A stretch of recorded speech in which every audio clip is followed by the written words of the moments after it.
Bos días. Reanudamos a sesión co punto 7º da orden do día, preguntas para resposta oral do presidente da Xunta, e as comezamos ca pregunta de don José Ramón Gómez Besteiro, portavoz do Grupo Parlamentario Socialista.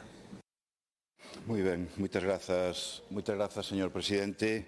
Bos días a todos e a todas. Señor Rueda, Altri é o seu proxecto persoal, hoxe é un fracaso, por tanto é o seu fracaso persoal.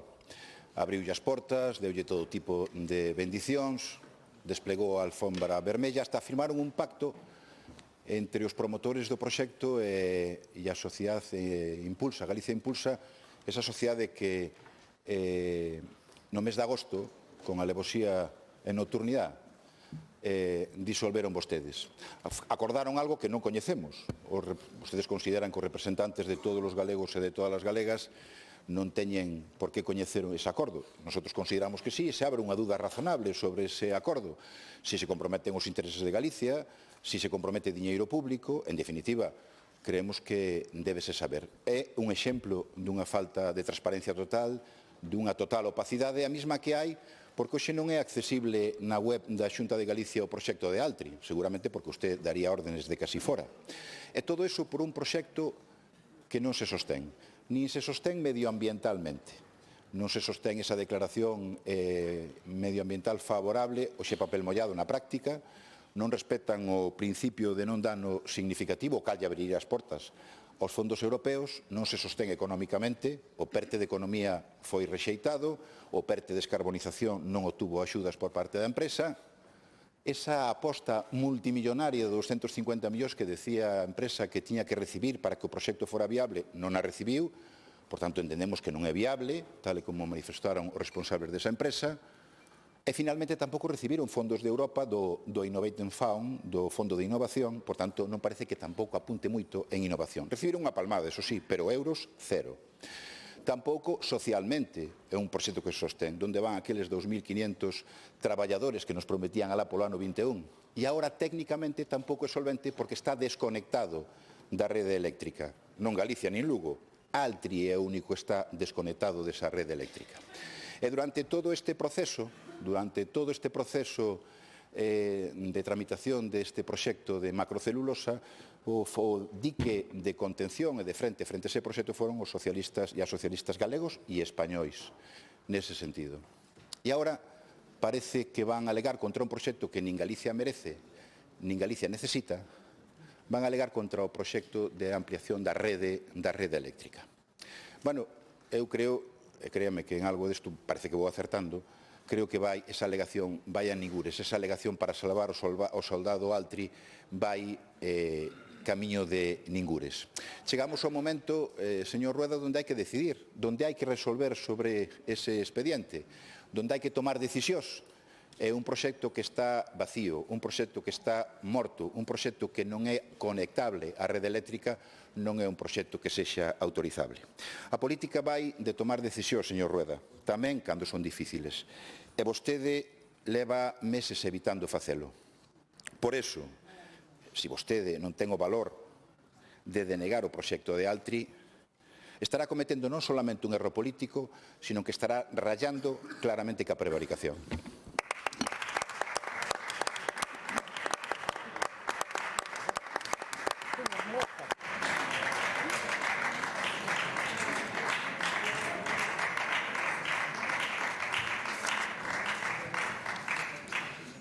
O señor Besteiro me vai a perdonar, pero eu aquí teño redactada a pregunta como as políticas de benestar. O mellor hubo un erro.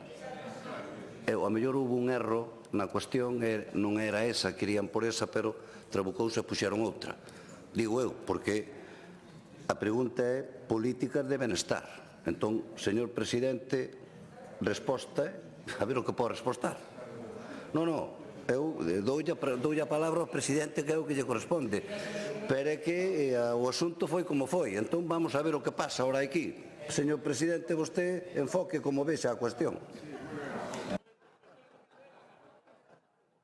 Sí. Cando queira. Bos días, señor presidente. Señor Besteiro, tú unha broma. Señor presidente, vou ler a pregunta que me fixo o señor Besteiro, podendo facer calquera pregunta. Registrada, eu a coñezo dende a semana pasada, polo tanto, este mecanismo permite tanto ao Goberno, neste caso a mí mesmo, preparar a resposta, como é a miña obriga, e a vostede, en teoría, preparar a pregunta. Pero resulta que eu preparei a resposta e vostede, unha semana máis, nin siquiera sabe o que me pregunta, señor Besteiro, nin siquiera sabe o que me pregunta. Por lo tanto, eu non sei se que xa pasa de todo, que todo lle dá igual, que lle dá igual o benestar dos galegos, porque vostede pregunta se teño previsto mudar as miñas políticas de benestar debido aos evidentes problemas e protestas que amosan os resultados. É a literalidade da pregunta. E todo o mundo pudo contemplar o que me preguntou e, sobre todo, pudo constatar que a vostede o benestar dos galegos non lle importa absolutamente nada. Lle importa...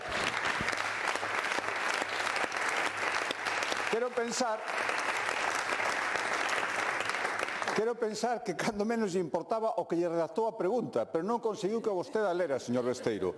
Por lo tanto, eu simplemente, señor presidente, podía decir que isto incluso non sei como calificar isto, pero non pasa nada. Si, como pareceu quedar constatado na súa primeira intervención, o señor Besteiro, o benestar dos galegos non lle importa absolutamente nada, non teño ningún problema na réplica en falar de Altri, que parece ser que lle importa bastante máis. Máis nada, moitas gracias.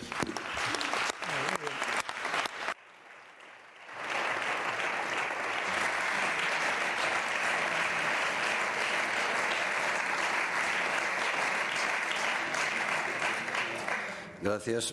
Réplica, señor Besteiro. Bueno, moi ben, pois vono a centrar entonces na pregunta. Más que nada porque é igual o que se lle pregunte, unha pregunta específica, unha genérica que vostede non contesta. Pero bueno, voulle dar dous criterios que é os que tomamos nós para formular as preguntas. Unha, que a pregunta resposte aos intereses dos galegos e das galegas. Creo que este é evidente. E en segundo lugar, mire, cando se formulan as preguntas de control ao presidente, as preguntas tamén teñen que ir dirixidas a un presidente que non necesita armarse de documentación. Sobre este tema, vostede o ten que ter absolutamente na cabeza, non? É dicir, por iso lle pregunto, na sesión plenaria anterior lle preguntei polos principios. Eso non fai falta consultar aos asesores. E agora lle pregunto por Altri. E realmente creo que eso non necesita que teña unha morea de asesores e documentación. Por tanto, eses son os dous criterios que responden a miña pregunta falando do benestar industrial sostible deste país.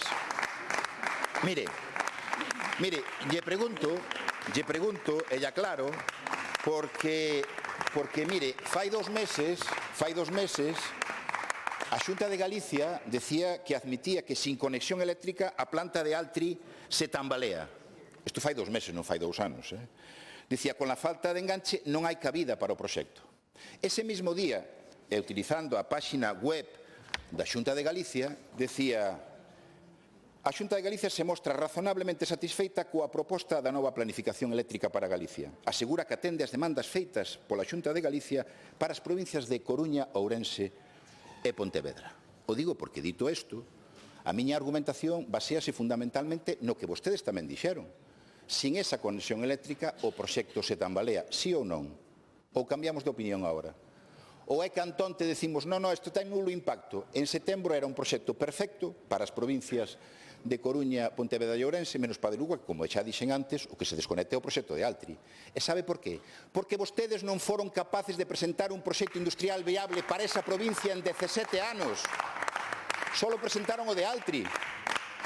Por tanto, hai capacidade enerxética, o que non hai é iniciativa por parte da Xunta de Galicia. Mire, a cuestión está clara. Sin conexión eléctrica, ese proxecto non se pode autorizar.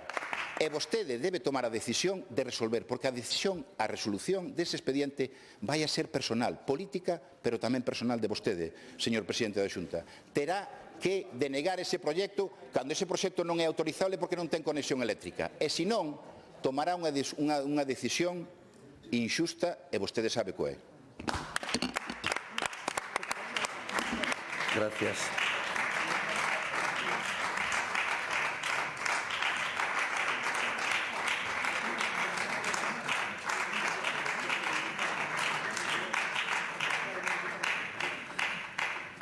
Volvemos a estar na mesma. Pero claro, é que isto...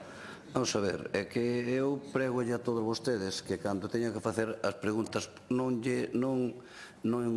ao presidente dun Parlamento tampouco se lle pode estar tensionando constantemente. Hai un artículo que é o artigo 104 que dice que o presidente poderá chamar a cuestión, o sea, se alguén se vai fora do tema. É que aquí non se foi nadie fora do tema, é que non se entrou. E entonces, claro, eu que lle pido por favor é que, bueno, xa sei que as preguntas ao presidente son un pouco máis genéricas, pero polo menos, por favor, non empecemos.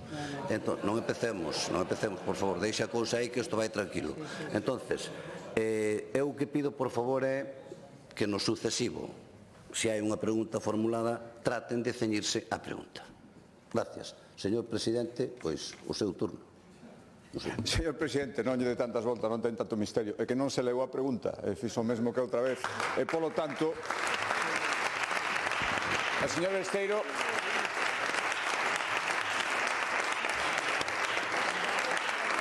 Xa non pasa nin ese traballo. Señor Besteiro, de verdad que eu quero tomalo en serio, é que é a miña obriga, pero vostede non mo pon moi fácil. Xa dise moitas veces, que teño medo de que o cambie. Eu estou moi contento con vostede. Facendo estas cousas, van a acabar cambiando, hasta os do seu propio partido. Tiña que ver as caras.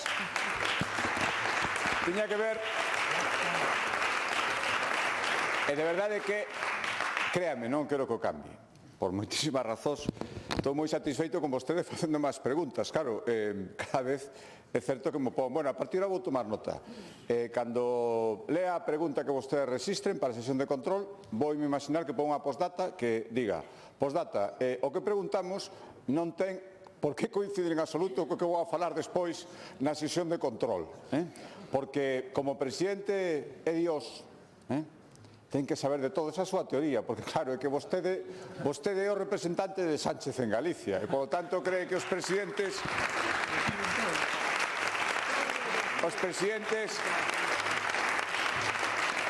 falan, teñen que falar de todo sin saber de nada. Total, que máis dá? Si se pode cambiar de opinión dun día para outro, que máis dá? Os presidentes deciden os expedientes de xeito persoal. O que máis lle conveña, como está decidindo Sánchez o futuro de España. Todo o que está facendo é pensando no seu futuro persoal. Pero hai unha diferencia, señor Besteiro. Eu teño a confianza dos galegos e decido as cousas pensando no futuro de Galicia. É unha enorme diferencia. E polo tanto,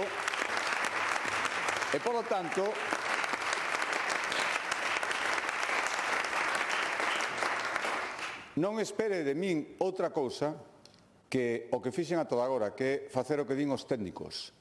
En Galicia, nos expedientes, os que deciden dende o punto de vista técnico son os técnicos. Señor Besteiro, comprendo que para vostede isto é imposible de entender. Imposible, porque, insisto, ten que defender todos os días a un presidente do goberno que actúa por criterios absolutamente diferentes, que son os do seu futuro judicial, o seu futuro político, cada día dicindo unha cousa diferente e sempre pensando en el mesmo e nada máis. Pero eu non quero facer eso, nin o vou facer. Por lo tanto, se o seu enfoque da pregunta desta de calquera é ver que vou facer eu pensando no meu interese persoal, eu lle digo que vou seguir facendo o que digan sempre os técnicos. Dixo tantos disparates sobre isto. Vostede foi o que deixou a toda unha provincia sin conexión eléctrica porque o seu empeño, a única vez que tuvo éxito, non será porque non intentou, pero xa sabemos que na Moncloa non lle fan ningún caso. A única vez que tuvo éxito foi cando conseguiu convencelos de que por apuntarse vostede un pequeno tanto político valía a pena deixar unha provincia sin conexión eléctrica por moitísimo tempo. Iso é o seu logro e vai ser o seu legado mentras dure aí, señor Besteiro. Ese é o que hai. E polo tanto, mire, lamento esgotado o tempo e non poder falar dun tema que a mí sí que me importa, que é o benestar dos galegos. Comprendo que vostede tivera críticas, comprendo que teña outro enfoque, e eu viña preparado para isto. Lamento non poderlo ter feito. Eu quería facelo en serio. E digo unha cousa, con vostede falar en serio de calquer tema cada día é máis difícil. Máis nada, moitas gracias. Gracias.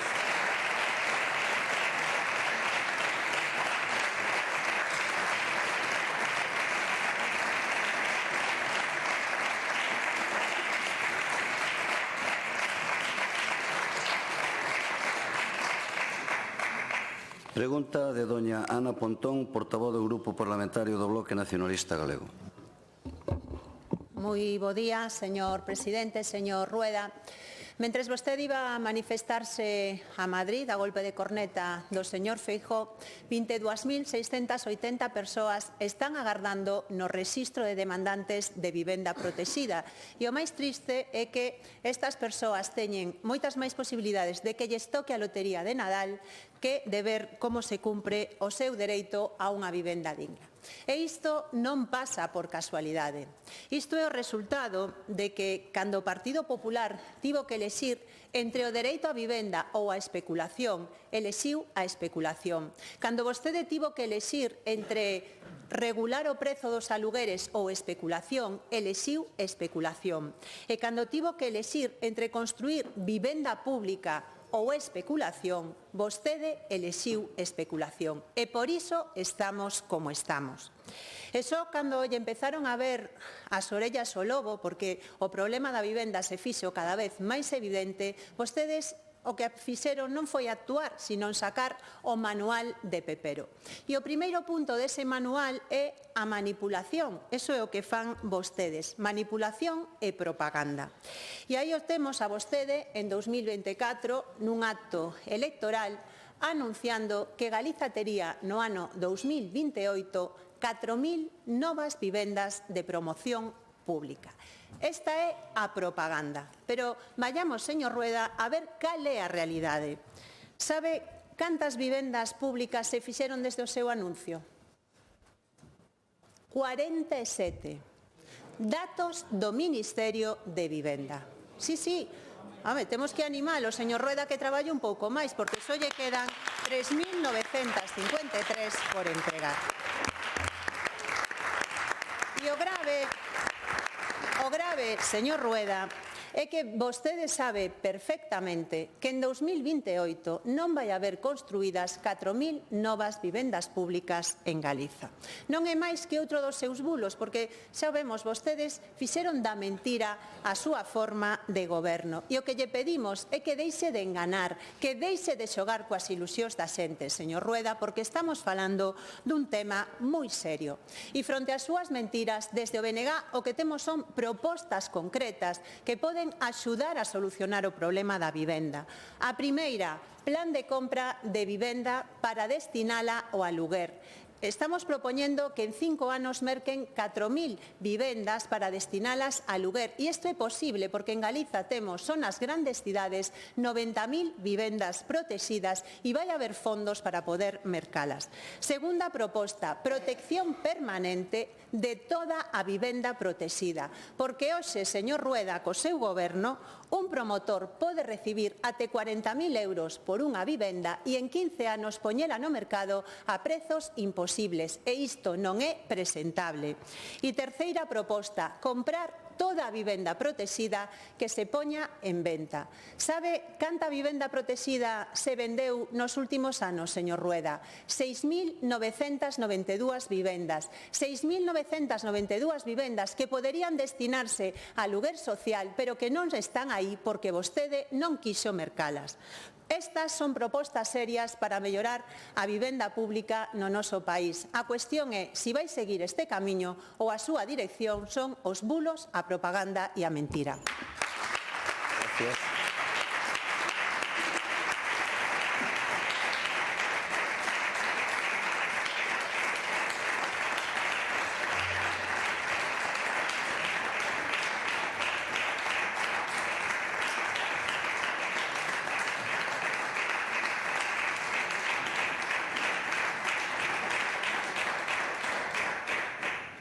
Resposta do presidente da Xunta. Moitas gracias, señor presidente. Señora Pontón, imos mellorando, fixemos 47, vostede está un pouco decía que só fixéramos 4, ahora son 47. De verdade me di en serio que eu anunciei, efectivamente, no 24, principio de legislatura, que íbamos a facer 4.000 vivendas en 8 anos, e me ven a decir que un ano despois, claro, onde están esas vivendas? Que non as ve? Señora Pontón, en construción, xa lle gustaría... Claro, mire, ese é outra das mostras e das consecuencias de levar 25 anos aí na oposición sentada sin unha proposta, que se cree que todo é máxico. Por lo tanto, se ti anuncias unha promoción de vivendas, ten que estar feita nun ano, porque vostede podería facelo sin ningún problema nese mundo imaginario no que nunca tuvo que facer nada porque nunca manexou un euro público, 25 anos, que se di pronto. E claro, ven aquí destas cousas, xa lle gustaría a vostede, eu estou seguro que a vostede o que lle gustaría e o que vai a molar é ver que cando cheguen os 4 anos, efectivamente, están construídas esas vivendas. Mire, que ir a velas en construción? Pode ir a concellos do bloque que están colaborando coa Xunta de Galicia. 14 concellos Menos mal que hai, probablemente porque eles gobernan, non están na oposición e se dan conta de que non vale de nada facer o que vostede fai sempre, esa demagoxia, esas propostas. Só resulta que hai que comprar pisos e se non los venden hai que expropiar, moi venezolano, moi de que vostede... É a solución máxica. Que pasa? E se non os venden, pois expropian, que para eso mandan vostedes. Señora Pontón, un pouco de realidade. Mire, eu me alegro moitísimo de que haxa, insisto, alcaldes entre outros partidos políticos tamén do bloque que decidiron que colaborar coa Xunta é o camiño e aí están as vivendas en construción. Vaya vostede a Pontevedra, que vamos de asinar co Concello EU, ceden parcelas, cousa que por certo non fai o seu Concello de referencia, menuda referencia, Concello de Santiago, que levamos 2 anos, efectivamente, casi para que ceda parcelas. Os promotores privados, sin ningún problema. A Xunta de Galicia para facer vivenda social, de ninguna maneira, con condicións. Iso que está pasando en Santiago, menos mal que hai outros concellos do bloque que entenden que iso non é así. Señora Pontón, fala de propostas, eu falo de realidades, que é o que estamos facendo para que haxa vivenda.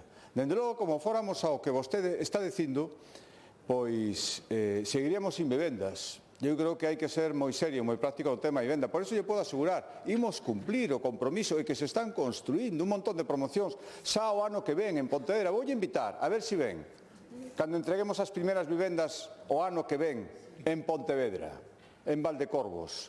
A ver se ven, a ver se cando as vexa di, tiña vostede razón, señor Rueda, porque o señor presidente xa sei que non o vai dicir. E efectivamente se fixeron vivendas aquí, e eu non tiña razón, e non era ningún bulo, pero xa coñecemos. Mire, imos tamén facer 20.000 vivendas protegidas, é blindada a protección, léase vostede a lei de orzamentos que se vota neste Parlamento cada ano. Como votan que non, se mirar non se dá conta, está blindada a protección do carácter social das vivendas que se fagan. Creamos o proxecto de interés autonómico para agilizar plazos. Lanzamos un fondo de cooperación de 10 millóns de euros para financiar os concellos que si queiran facer vivenda, que poidan facela. Triplicamos a axuda para os promotores privados, os que vostedes demonizan por sistema, para axudarlles tamén a que fagan vivenda en réximen de protección. 15 millóns. Axudamos os concellos que queren rehabilitar vivenda. Mire, axudamos tanto que imos triplicar no ano 26 a cantidade que lle damos aos concellos para que rehabiliten inmuebles de carácter municipal que están en desuso, os dediquen a alugueiro social. 95% que vai pagar a Xunta de Galicia e queda blindado o carácter social. Estas son realidades, señora Pontón. Bono emancípate, vivendas compartidas, todas esas realidades. Vostede siga coas súas demagoxias, criminalizando, política impositiva, logo falarei na réplica diso, é o que vostedes fan. Leva 25 anos facendo esas cousas. Menos mal que hai alcaldes do bloque que se dan conta de que a colaboración coa Xunta de Galicia é o camiño para facer realidades. Mais nada, moitas gracias. Gracias.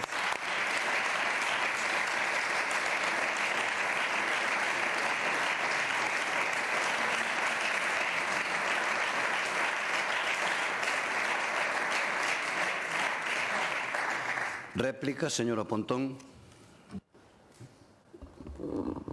Señor Rueda, volva ao planeta Galiza. Vostedes non levan 2 anos gobernando, levan 16 anos gobernando, dinamitando a política social de vivenda, e por iso estamos como estamos. Ten vostede unha pequena obsesión.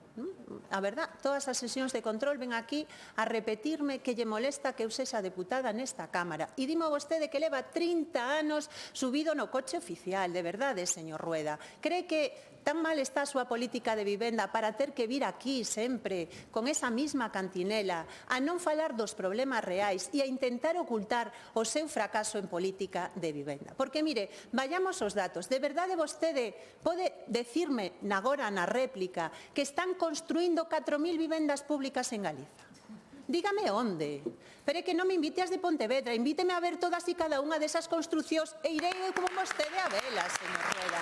Porque isto é outro bulo máis do seu goberno.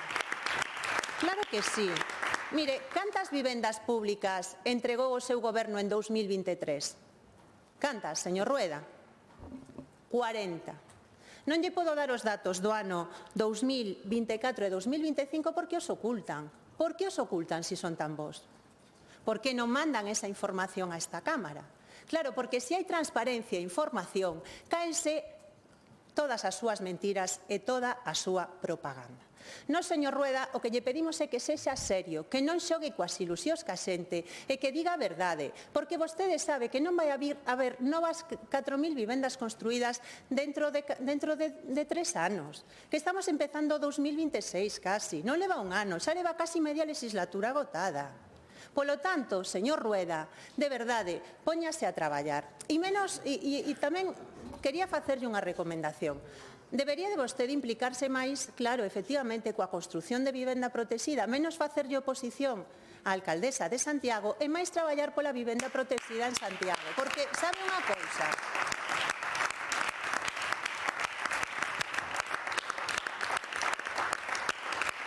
Mire, as últimas vivendas públicas que se entregaron en Santiago de Compostela entregounas unha conselleira do BNG. E vostedes levan prometendo desde o ano 2020 unha promoción no CAS Tiñeiriño que tiña que estar rematada no 2022 e a día de hoxe están as chaves en entregar, señor Rueda. E que ese é o seu reflexo da súa política de vivenda. De verdade, os galegos e galegas están o pasando moi mal. Hai miles de persoas que non poden pagar un aluguer. E nos facemoslle 3 propostas concretas para incrementar o parque público de vivenda. Unha delas, comprar vivenda para destinar a alugueiro, e que se está facendo en moitas partes, señor Rueda. Por que vostede se nega a tomar unha medida que sería moito máis rápido, moito máis económica e moito máis sostible que centrar única e exclusivamente na construción? Segundo, que se protexa toda a vivenda protexida, que sexa declarada de maneira permanente, porque hoxe non o é todo, señor Rueda. Léase vostede a lei e aprenda cales son as súas políticas de vivenda. E terceira proposta, compre toda a vivenda protexida que se poña en venta. Mire, vostede pode vir aquí a intentar única e exclusivamente criminalizar ou demonizar, non intentar tapar a súa incompetencia política, como sempre, non dedicarme palabras bonitas a min como portavoz do BNG, ou pode dedicarse a exercer como presidente. Porque, mire, o problema non é se lle digo que vostede é presidente ou non. O problema é que vostede non exerce como presidente dos galegos e das galegas. Gracias.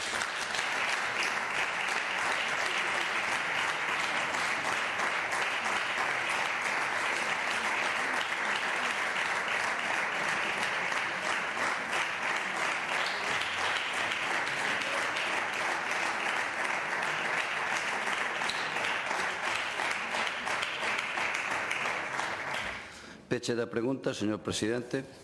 Moitas gracias, señor presidente. Señora Pontón, non se equivoque. A mí non me molesta que vostede estea na oposición. Estou encantado.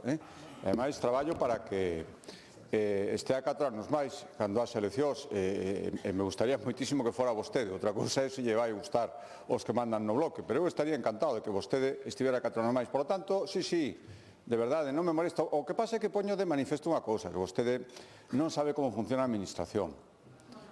nunca tuvo responsabilidades, pero me debería saberlo. O sea, de verdade que ahora dice, no, xa non pon en dúbida os 4 anos. Menos mal, porque se pon en dúbida que estamos construindo, pon en dúbida os concellos gobernados polo bloque onde se está construindo.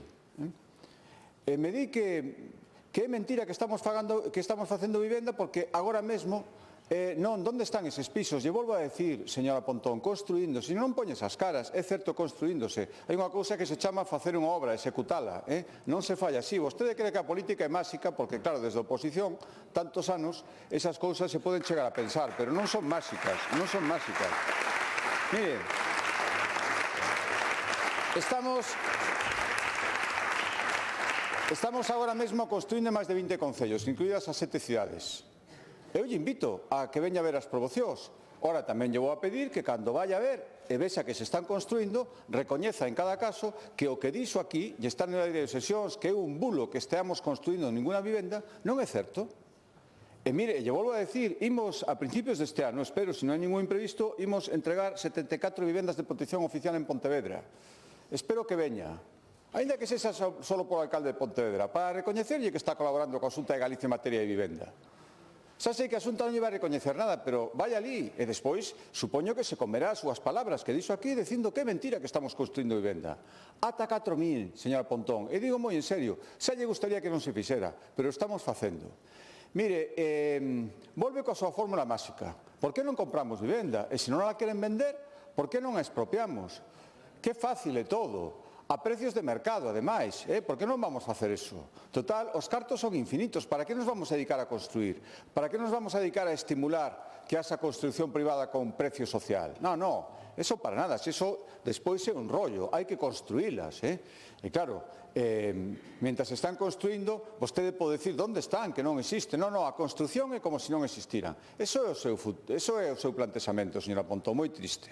E mentras fai cousas como as que fixo nas emendas que presentou este ano, só fixo ano pasado. Mire, os galegos teñen que saber que agora mesmo está exento ata 1 millón as herdanzas de pisos. E vostede o segundo ano que intenta a través dunha emenda baixar esa exención de 1 millón a 200.000. O dito de outra maneira, no último exercicio fiscal foron ao redor de 324, me parece que é o número de galegos que tiveron que cotizar por herdanzas de vivenda. Sabe cantos pasarían a cotizar coa súa emenda, señora Pontón? Máis de 9.000. Os galegos teñen que saber que vostede é garantía de que se suben impostos tamén en vivenda. E iso teñen que sabelo. Teñen que sabelo. Nos... Miren, non esperamos ninguna axuda de vostede nun tema tan importante para a ciudadanía galega. Afortunadamente estamos na tenda de moitos alcaldes. Tamén de algúns seus que se dan conta de que gobernar é outra cosa, eles sí que o saben. Por lo tanto, espero que sigamos así. Nós imos seguir facendo vivenda, imos seguir cumprindo compromisos, deixolle a invitación a que vaya a ver as promocións, nos a acompañamos sin ningún problema, invito a de Pontevedra e que tamén unha vez vista esa entrega de pisos vostede rectifique, polo menos unha vez teña un pouco de vergonza política e en todo caso, dedíquese o que se están dedicando, ni unha sola palabra, con todo o que estamos vendo, os seus cómplices, os seus aliados, eu xa prefiro non falar deso, pero vostedes perden moito tempo tapando as vergonzas dos seus cómplices, disculpando, e si, había que verlles o outro día no Congreso, dicindo, xa se deron as explicacións suficientes, que nos ímonos dedicar a gobernar. Si, esas cariñas que pon, cando non sabe que cariña poñer, as define completamente. Mais nada, moitas gracias.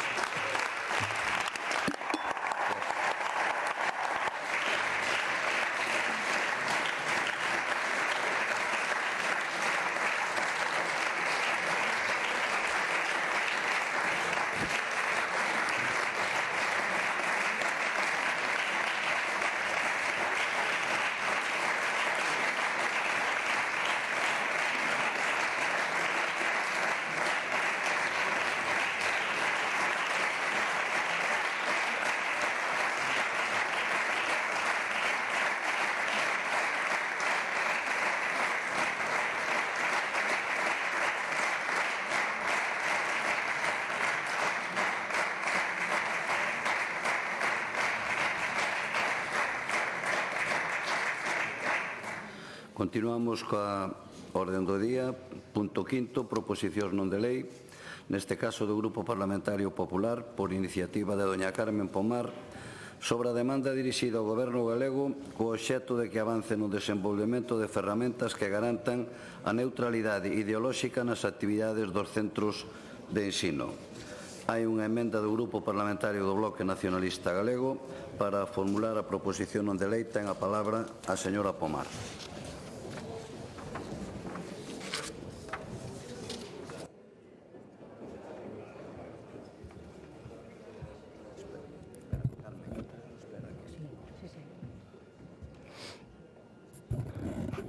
Moitas grazas, presidente. Moi bo día, señorías. Educar supón tratar de despregar ao máximo o desenvolvemento integral de cada persoa. Esta acción ambiciosa, por descontado, inclúe poder reflexionar con visión crítica sobre os problemas sociais e políticos que nos rodean. Adoctrinar, pola contra, é impor unha visión concreta sobre os devanditos problemas, chegando á imposición dun pensamento único, con sinónimos como aleccionar, adestrar, dogmatizar, impor, condicionar ou domesticar. Esta distinción, que semella moi significativa, pode resultar en ocasións ben fina. Velaí o gran perigo que supón frivolizar, subestimar, mesmo tomar a broma este tema. Señorías, a educación dos nosos fillos e fillas é un asunto moi serio e repercute, sen dúbida algunha, no seu futuro académico e profesional, mais tamén, o que é aínda máis importante, no seu sistema de valores e crenzas acerca da realidade. Por iso é fundamental que non se faga proselitismo político nos centros educativos, algo que, por outra parte, reflíctese explícitamente na legislación vixente. Dende o Consello da Unión Europea proponse unha aprendizaxe competencial que vaya máis alá dos meros coñecementos e debe incluir destrezas, mais tamén, de modo significativo, actitudes. Este aspecto inclúe o pensamento crítico como un componente esencial e fundamental para avaliar a información, tomar decisións informadas e resolver problemas de maneira autónoma.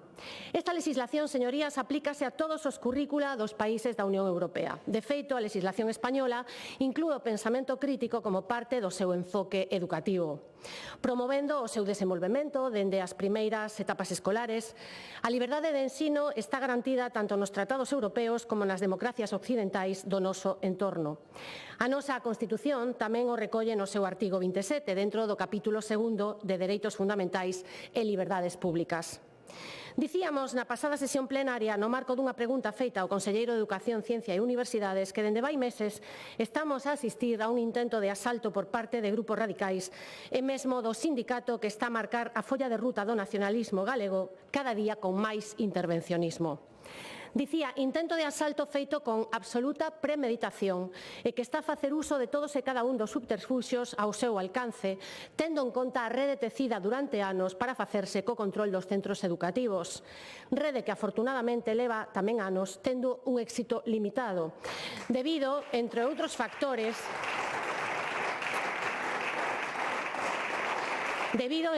factores, á boa saúde do noso sistema educativo e á madurez e competencia do noso profesorado. Mais ante os últimos acontecementos xurdidos dese despregamento de materiais supostamente didácticos, moitos deles errados, sen base científica, sen axustarse aos principios que marca a legislación vixente, tarefas irresolubles, formulacións incorrectas, falta de coherencia nos exercicios, dicía, ante esta incursión nos contidos curriculares é importante lembrar que o pensamento crítico é unha das habilidades máis valiosas que podemos desenvolver, xa que aprendemos a analizar, reflexionar e tomar decisións de xeito consciente e argumentado. Señorías, nunha sociedade saturada de información, de novas falsas e de opinións polarizadas, ensinar aos adolescentes a pensar de forma crítica é unha ferramenta esencial para a súa autonomía, a súa autoestima e o seu éxito tanto académico como profesional. Pero miren, nin fomentar o pensamento crítico nin a liberdade de ensino son excusas para que se practique o adoctrinamento, máis ben todo o contrario.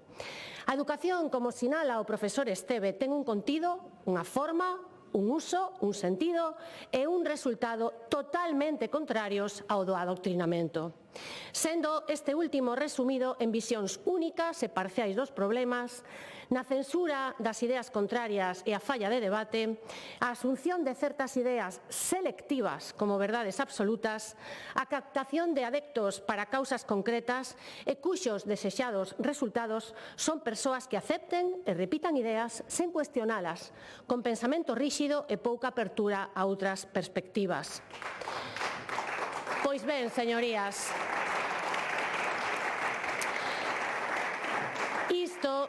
Isto, señorías, é o que pretenden dende ese sindicato que manda máis ca nunca no independentismo galego. Correos a centros educativos nos que propón o uso destes materiais como unha proposta didáctica para traballar co alumnado a situación do medio ambiente galego, entrando en xuzos de valor sobre a xestión do lume este verán.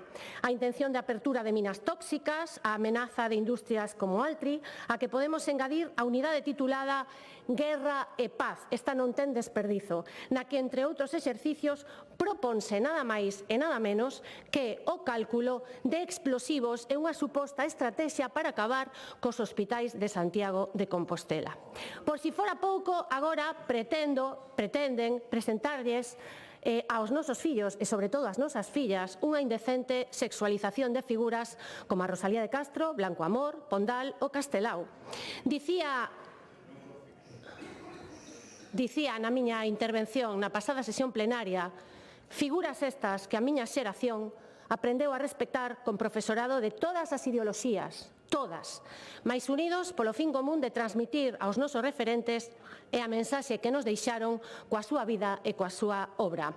E como tamén lles dicía, dirán con enchenta de soberbia, xa o están a facer, de soberbia moral, acabamos de contemplalo, que isto vai de apertura mental, de estar na onda, pero non, señorías, nos o que estamos preocupadas e preocupados pola deriva que está a tomar esa pretendida manipulación dos contidos que estudan os nosos fillos e fillas, e o que é máis grave, as actitudes que se van moldeando con premeditación, alevosía e con fins de proselitismo político, típico de doctrinas políticas da primeira metade do século XX, como o nacionalsocialismo ou o comunismo. Exemplo que podemos ver en países como a Corea do Norte, no que o control da educación ten sido unha prioridade do réxime comunista dende a súa fundación no 1948. Por sorte, nós estamos nun Estado democrático que ampara a neutralidade ideolóxica, a pluralidade e o respecto ás liberdades individuais. Porén, coidamos moi necesario dende a institución parlamentaria seguir denunciando o intento de violar esta estabilidade e a liberdade das familias e instar ao Goberno galego a seguir avanzando nesta dirección.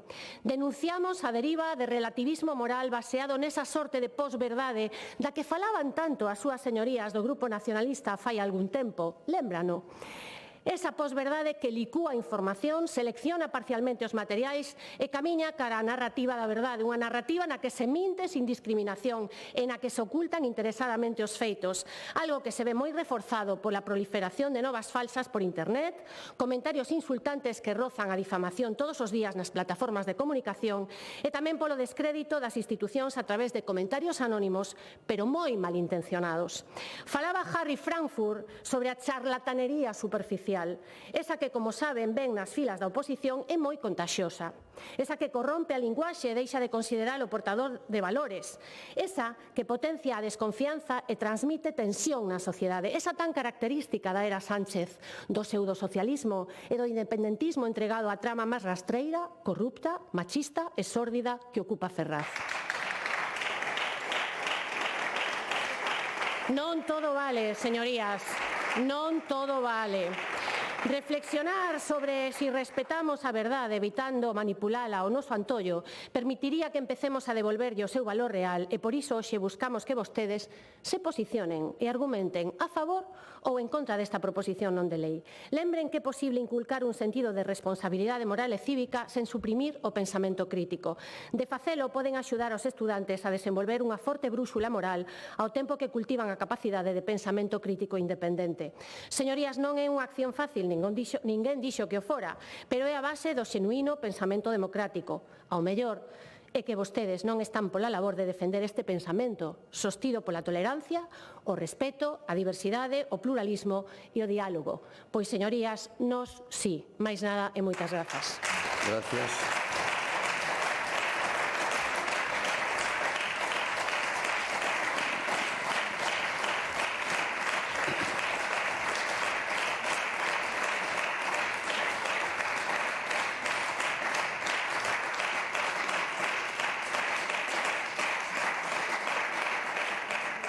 Grupo Parlamentario do Bloque Nacionalista Galego, señora Rodil.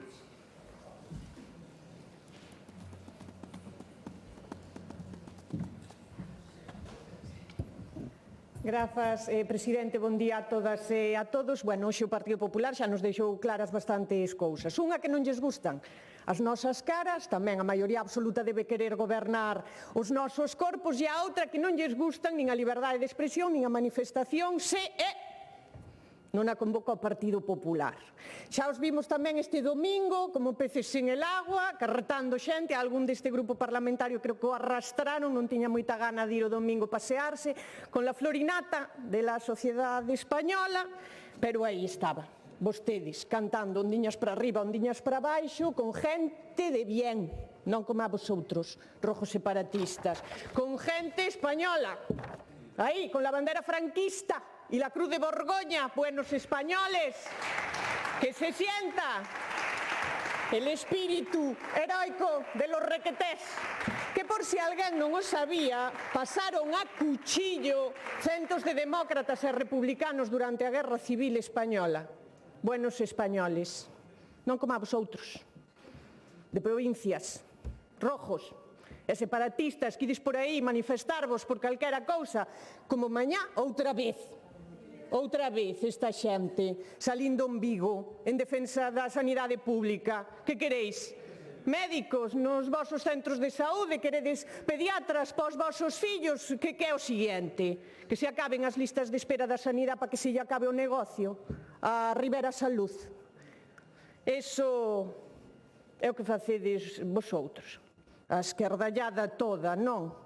Ir a folga, apoiar as manifestacións e as concentracións das traballadoras do SAF ou das residencias que queren convenios de traballo. Abondo fan, señorías do Partido Popular, verdade, que teñen un posto de traballo desagradecidas, que lles pagan, que queren esas mulleres. Un salario mínimo interprofesional, moito mellor o que lles defende o Partido Popular. Deixa de traballar, volve pa casa a cuidar a túa mai por 400 euros. Ese é o modelo do Partido Popular. Que queredes? Un convenio colectivo, dereitos laborais e un salario mínimo. Que caixa de resistencia, ni que sindicato que lles propaga o Partido Popular esas mulleres a que firmen o primeiro que lles poñan por diante a callar, que eso antes non pasaba. A cuidar a casa e sonríe, por amor. Que vas ir, eu que sei, manifestarte, non como o Partido Popular, con buenos españoles, que vas ir manifestarte tú o 14 de decembro contra Altri, con lo bueno que es el eucalipto. Que queres? Biodiversidade? Caleborrocas? Que defendedes? Algaradas e alborotadores? A diversidade e o medio ambiente? Non, hombre, non. E xa a última, o 25 de novembro, que vas ir manifestarte polos dereitos das mulleres diante dun partido de bien que tapou durante meses a un conselleiro denunciado por violación e que o mantuvo no cargo con soldo público e chofer pagado cos teus impostos, compañeira. Ese é o estilo Rueda, o Partido Popular en estado puro, un PP para o que a liberdade e a democracia e o dereito a manifestarte empeza e acaba donde diga o Partido Popular. A liberdade de expresión si pensas como a eles, o dereito a mobilizarte si faz o que o Partido Popular diga. Se pensas diferente, pues Bildu, ETA, Maduro, Putin e el bipartito. Así, nesa orden de graduación. Por suposto, no mundo de Matrix, volvimos a escoitalo agora do Partido Popular, pois control ideolóxico e falarlles da sexualidade na obra de Blanco Amor. Blanco Amor que militaba na súa sexualidade nos dereitos das persoas homosexuais a vivir en liberdade con unha serie fotográfica que eu invito a todo o mundo, Blanco Amor, que tanto lle gustaba a fotografía, onde se sacaba retratos co cu ao aire. Porque, como todo o mundo sabe, a religión, o exército, la unidade de España e la Casa Real son polvo de estrellas. Eso non é ideología. Dalles tanto pavor, señorías, do Partido Popular, que a xente pense por si mesma que poida escoitar puntos de vista diferentes e non acepte o pensamento único que quere impoñer o Partido Popular, Dalles tanto pavor que non hai máis que ler a exposición de motivos desta iniciativa, que quero ler na súa literalidade, porque o gran temor do Partido Popular, a razón pola que nos ten ensarillados esta mañá aquí é porque hai unha unidade didáctica na que, abro aspas, engaden unha lista de exercicios para que o profesorado e o alumnado poidan reflexionar sobre a verdadeira realidade. Reflexionar en un centro educativo. Claro, agora un entende un pouquiño mellor porque nos faladoiros, nas mesas de debate, de análise na televisión de Galiza, tú non eres capaz de escoitar unha voz discordante ao argumentario do Partido Popular, porque é que vostedes queren anular a posibilidade mesma de acceder a un punto de vista distinto. Non vai a ser que alguén critique ao Rei Sol, que xa lle vemos o grau de autoestima que ten, que hai que chamarlle todos os días presidente para que asuma que o é. A vostedes, señorías do Partido Popular, a liberdade non lles importa o máis mínimo, e no ensino menos.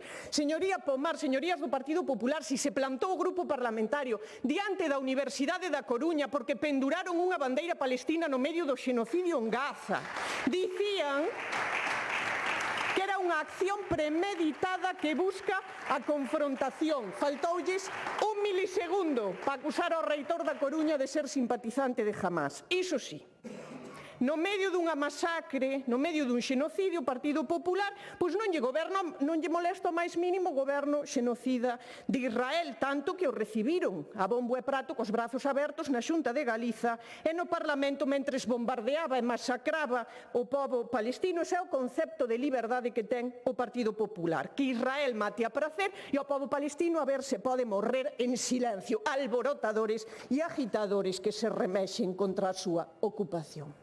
Miren, eu, citando o conselleiro de Educación, xa que vostede tamén traía ese debate, señora Pomar, esta chambonada é unha peza máis da estrategia trumpista do Partido Popular que o que lamento é que se deixen arrastrar por ela. Unha estrategia coa que queren traer a Galiza a crispación na que teñen instalada a política madrileña.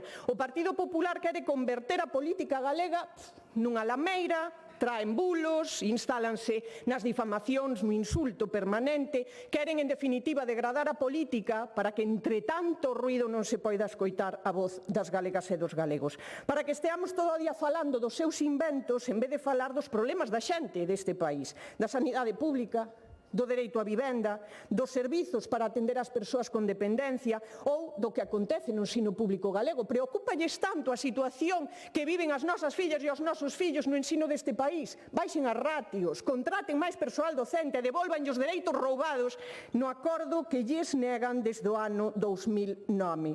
Alá vostedes, si queren chapotear nesta lama, por nosoutras poden rebozarse nelas, pero a nós non nos van arrastrar aí. Fíxense, o único do que me alegro de todo isto é que estes días vimos xa un paso máis, non? Agora o Partido Popular mándalle cartas á portavoz nacional do BNG para que resolva os problemas da sanidade pública deste país. E eu a verdade é que me alegro desa postura de oposición na que está instalado o Partido Popular, porque cada vez deixan máis claro que o Bloque Nacionalista Galego é o que lles preocupa, a forza de goberno que necesita este país, que temos un proxecto sólido para ofrecerlle ás galegas e aos galegos para mellorar as súas vidas, para darlles esperanza e para facer avanzar sen límites a este país. Nós niso seguimos. No BNG imos seguir traballando en darlle alternativas e futuro ás galegas e os galegos. Se vostedes, señorías, como é obvio, non teñen nada que aportarlle a este país, polo menos a ver se poden deixar de facer tanto ruído. Gracias.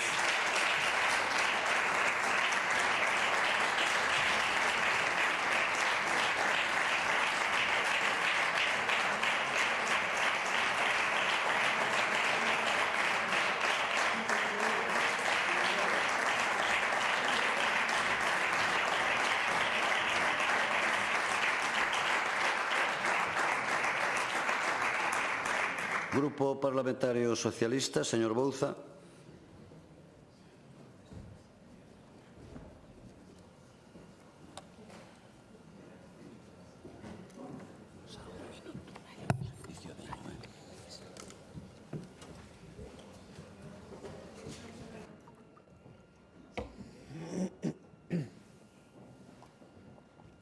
Grazas, presidente. Bo día a todos e a todas. A verdade é que hoxe, dende o Grupo Parlamentario Socialista estamos bastante sorprendidas e sorprendidos de que esteamos debatindo hoxe aquí, isto, neste Parlamento. A verdade é que o que trae o Partido Popular hoxe a debate dentro desta proposición non de lei nos está intentando pedir aos grupos parlamentarios que fagamos un debate falso.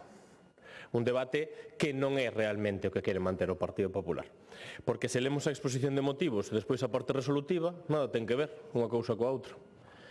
Se o Partido Popular quere rexeitar a actitude, a actividade dun determinado sindicato, que o diga claramente, que o poña na PNL. Ou, inclusive, a forma de pensar dun determinado sindicato. Pero o pensamento crítico, entendendo como algo filosófico, podemos estar de acordo co pensamento crítico. A pregunta é, o pensamento crítico que está defendendo o Partido Popular é o mesmo do que realmente di o contido filosófico do pensamento crítico? Porque vir aquí a falar de pensamento crítico non é simplemente decir temos que apostar porque na educación haxa un pensamento crítico, que é un pensamento crítico único, como pensa o Partido Popular, ou un pensamento crítico para que o alumnado poda desenvolver a súa personalidade no marco dos dereitos e das liberdades, que é realmente o que a día de hoxe xa existe. Ou senón, debería indicarnos o Partido Popular porque a Xunta de Galicia do Partido Popular permite que non se cumpla a Constitución respecto de algo tan básico como é a pluralidade, a liberdade e a formación do alumnado. Iso é o que nos está recoñecendo aquí o Partido Popular hoxe.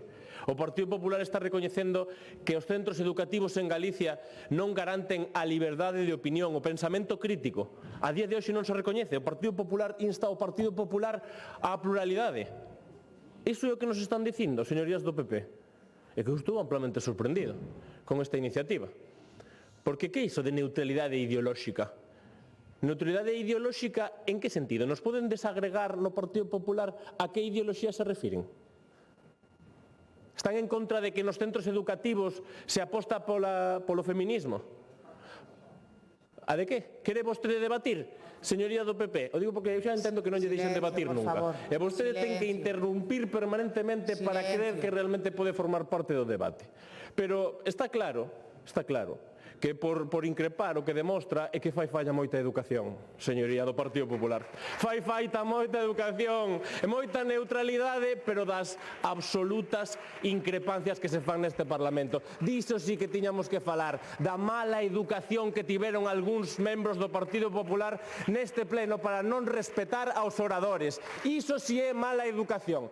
Ao mellor é a mala educación que temos que corrixir, señorías do PP. Faltan medios e recursos. Non faga mímica, señoría do PP, pero tranquilícese, non hai ningún problema, falemos, pero non queren falar do tema. Vamos a falar do tema. É que vostedes veñen aquí, se alporicen incluso cando traen vostedes as cuestións. Tranquilícense, que non hai ningún problema, falemos claro das cuestións. Que é o que queren? Nos poden explicar que é o que queren con esta iniciativa? Porque eu, despois de escoitar a exposición de motivos da señora Pomala, que al respeto moitísimo, a verdade, non entendo cal é a finalidade desta cuestión. Por lo tanto, eu estaría encantado de poder estar debatindo hoxe aquí sobre as cuestións importantes da educación. Por exemplo, o acoso escolar. Por que non estamos falando das cuestións educativas que realmente importan? Da falta de profesorado, das necesidades reais da educación, e non das cuestións que quere tratar o propio Partido Popular. Pero o acoso escolar está vinculado tamén coas cuestións que se teñen que defender no ensino. Por exemplo, din os propios barómetros. Isto supoño que as señorías do PP que están aquí moi preocupadas de increpar non lles preocupa, pero seguramente que a cidadanía galega e o alumnado que sufre acoso sí lle preocupa. Din os últimos barómetros, o 40% dos homes entre 16 e 29 anos afirma que o feminismo actual é excesivo. Tamén o pensa, señoría do PP? Máis do 35% cree que as denuncias falsas de violencia de xénero son un problema serio. Estas cuestións, claro que se teñen que abordar no ámbito educativo para educar en igualdade, para educar en principios e valores constitucionais que non son outros que os que deberíamos compartir todas e todos. E a pregunta é, o Partido Popular está de acordo con iso? Se está de acordo con iso, o que ten que facer é retirar de inmediato esta iniciativa. Porque defender a liberdade, defender os principios básicos no ensino, non poden ser nunca pretender que se teña unha neutralidade ideolóxica porque non se coincida coa ideoloxía do propio Partido Popular. E senón, o que se está a facer é atacar ao propio profesorado. Se está indicando que o profesorado está inducindo ao alumnado a ter unha determinada ideoloxía. Sí, di a señora Prado. Bueno, xa nos confirma que o que están atacando dentro do Partido Popular é o profesorado. Pois eu rexeito esas afirmacións de que o profesorado en Galicia realmente faga unha apoloxía directa de unha ideoloxía. É lamentable ter que escoitar iso neste Parlamento. Claro que o propio profesorado de Galicia fai moi ben o seu traballo. Despois se veñen aquí a dar golpes de peito de defensa do profesorado. Pero como poden afirmar que realmente o profesorado condiciona de maneira tendenciosa a ideoloxía do propio alumnado? Educa en igualdade. Ao mellor é o que lle molesta ao Partido Popular, que eduque en igualdade. Pois nós imos a seguir apostando por esa educación en igualdade. E tamén por cuestións importantes como a educación sexual. É unha mágoa que as resolucións que se aprobaron neste propio Parlamento non se implementen. Supostamente neste curso escolar se vai incorporar unha propia asignatura, un propio contido de educación sexual en Galicia, que a día de hoxe non se fixo. Cal é o motivo? Non lo poden indicar? Que forma parte dese contido da neutralidade ideolóxica? Que é o que queren neutralizar? Queren neutralizar que o alumnado en Galicia poda pensar por sí mesmo, que poda ter unha ideoloxía? Queren neutralizar que podan ter un pensamento distinto ao seu? Queren neutralizar que podan ser libres e iguais para poder pensar o que queiran? Iso é o que temos que conseguir. Que a propia educación sexa plural, que a educación nos permita concluir que realmente o alumnado en Galicia, cando remata os seus estudos, pode pensar por sí mesmo e que non fai falla que o Partido Popular o tutele. Nin tampouco a CRTVG nin ningún tipo de inducción por parte dun partido único. Polo tanto, nós sí que non queremos que se faga un aditronamento, ese adoutrinamento que evidentemente forma parte do que propón o Partido Popular.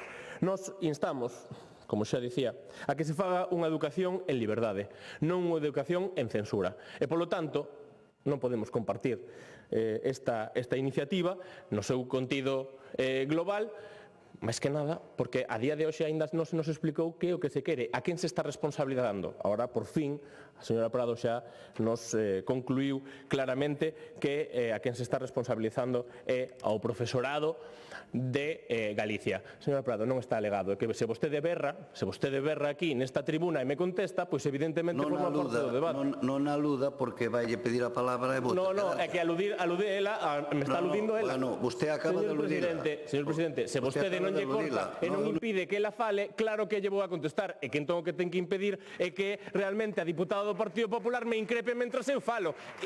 Ten que ser o presidente neutral para que eu poda exercer o meu dereito dende a tribuna sen que se me interrumpa e non só aplicar os artigos do regulamento que considera oportuno, senón todos os artigos do regulamento. Gracias. Gracias.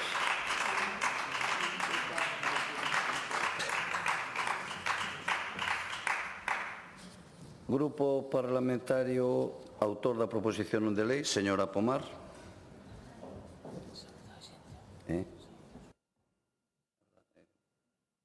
Vou a saludar, vou a saludar os alumnos do colexio, tiña por aquí son os de Sotomayor, os alumnos de terceiro do ESO do centro de Sotomayor, que hoxe nos acompañan e visitan o Parlamento. Benvidos. Moitas grazas, presidente. Pois benvidos aos alumnos e alumnas de Soutomaior. Está claro, señorías, que os dous grupos da oposición fixeron unha verdadeira fuxida cara adiante porque non teñen argumentos sólidos. Está clarísimo.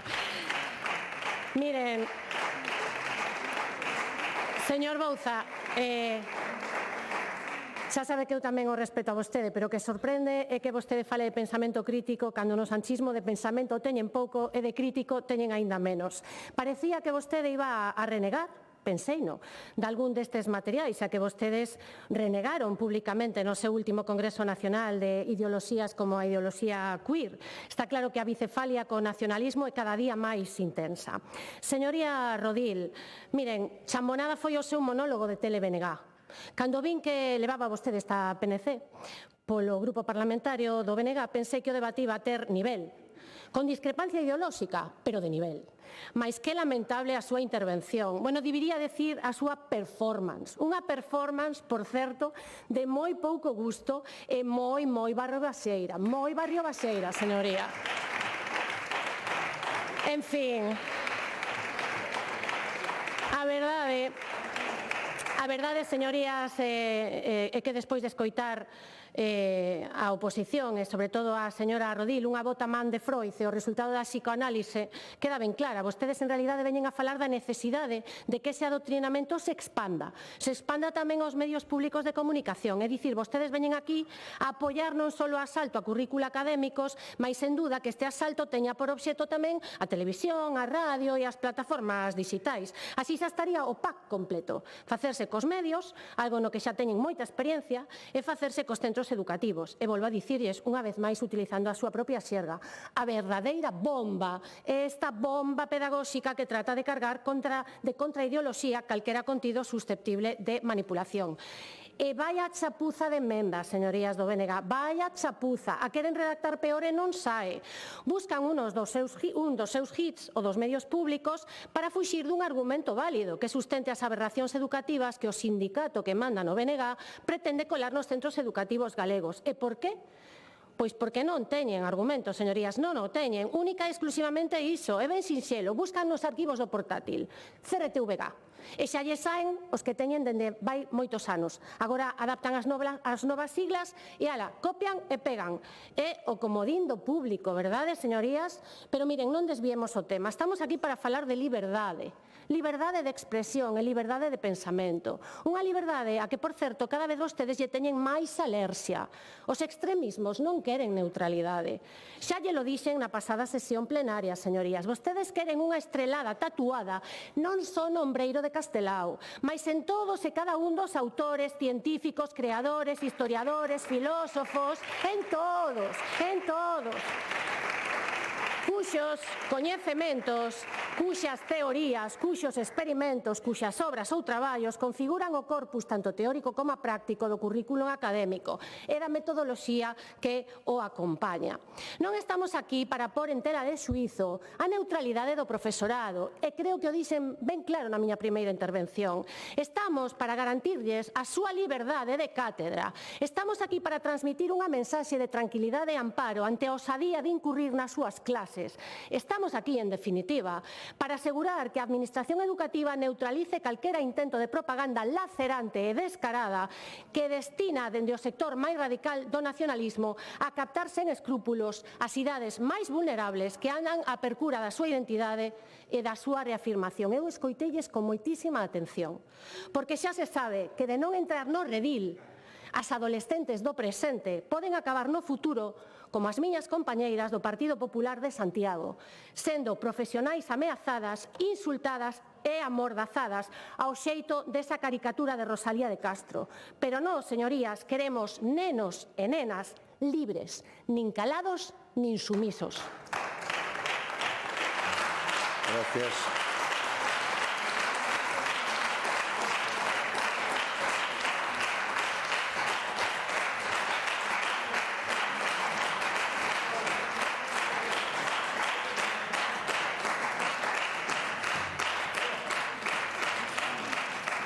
Proposición non de lei do Grupo Parlamentario Socialista, iniciativa de doña María del Carmen Rodríguez da Costa, sobre diversas medidas que a Xunta de Galicia debe adoptar para asegurar a continuidade e a calidade asistencial dos servicios de pediatría, obstetricia e urxencias do Hospital Comarcal de Valdeorras. Presentouse unha emenda do Grupo Parlamentario do Bloque Nacionalista Galego para formular a proposición non de lei. Ten a palabra a señora Rodríguez da Costa.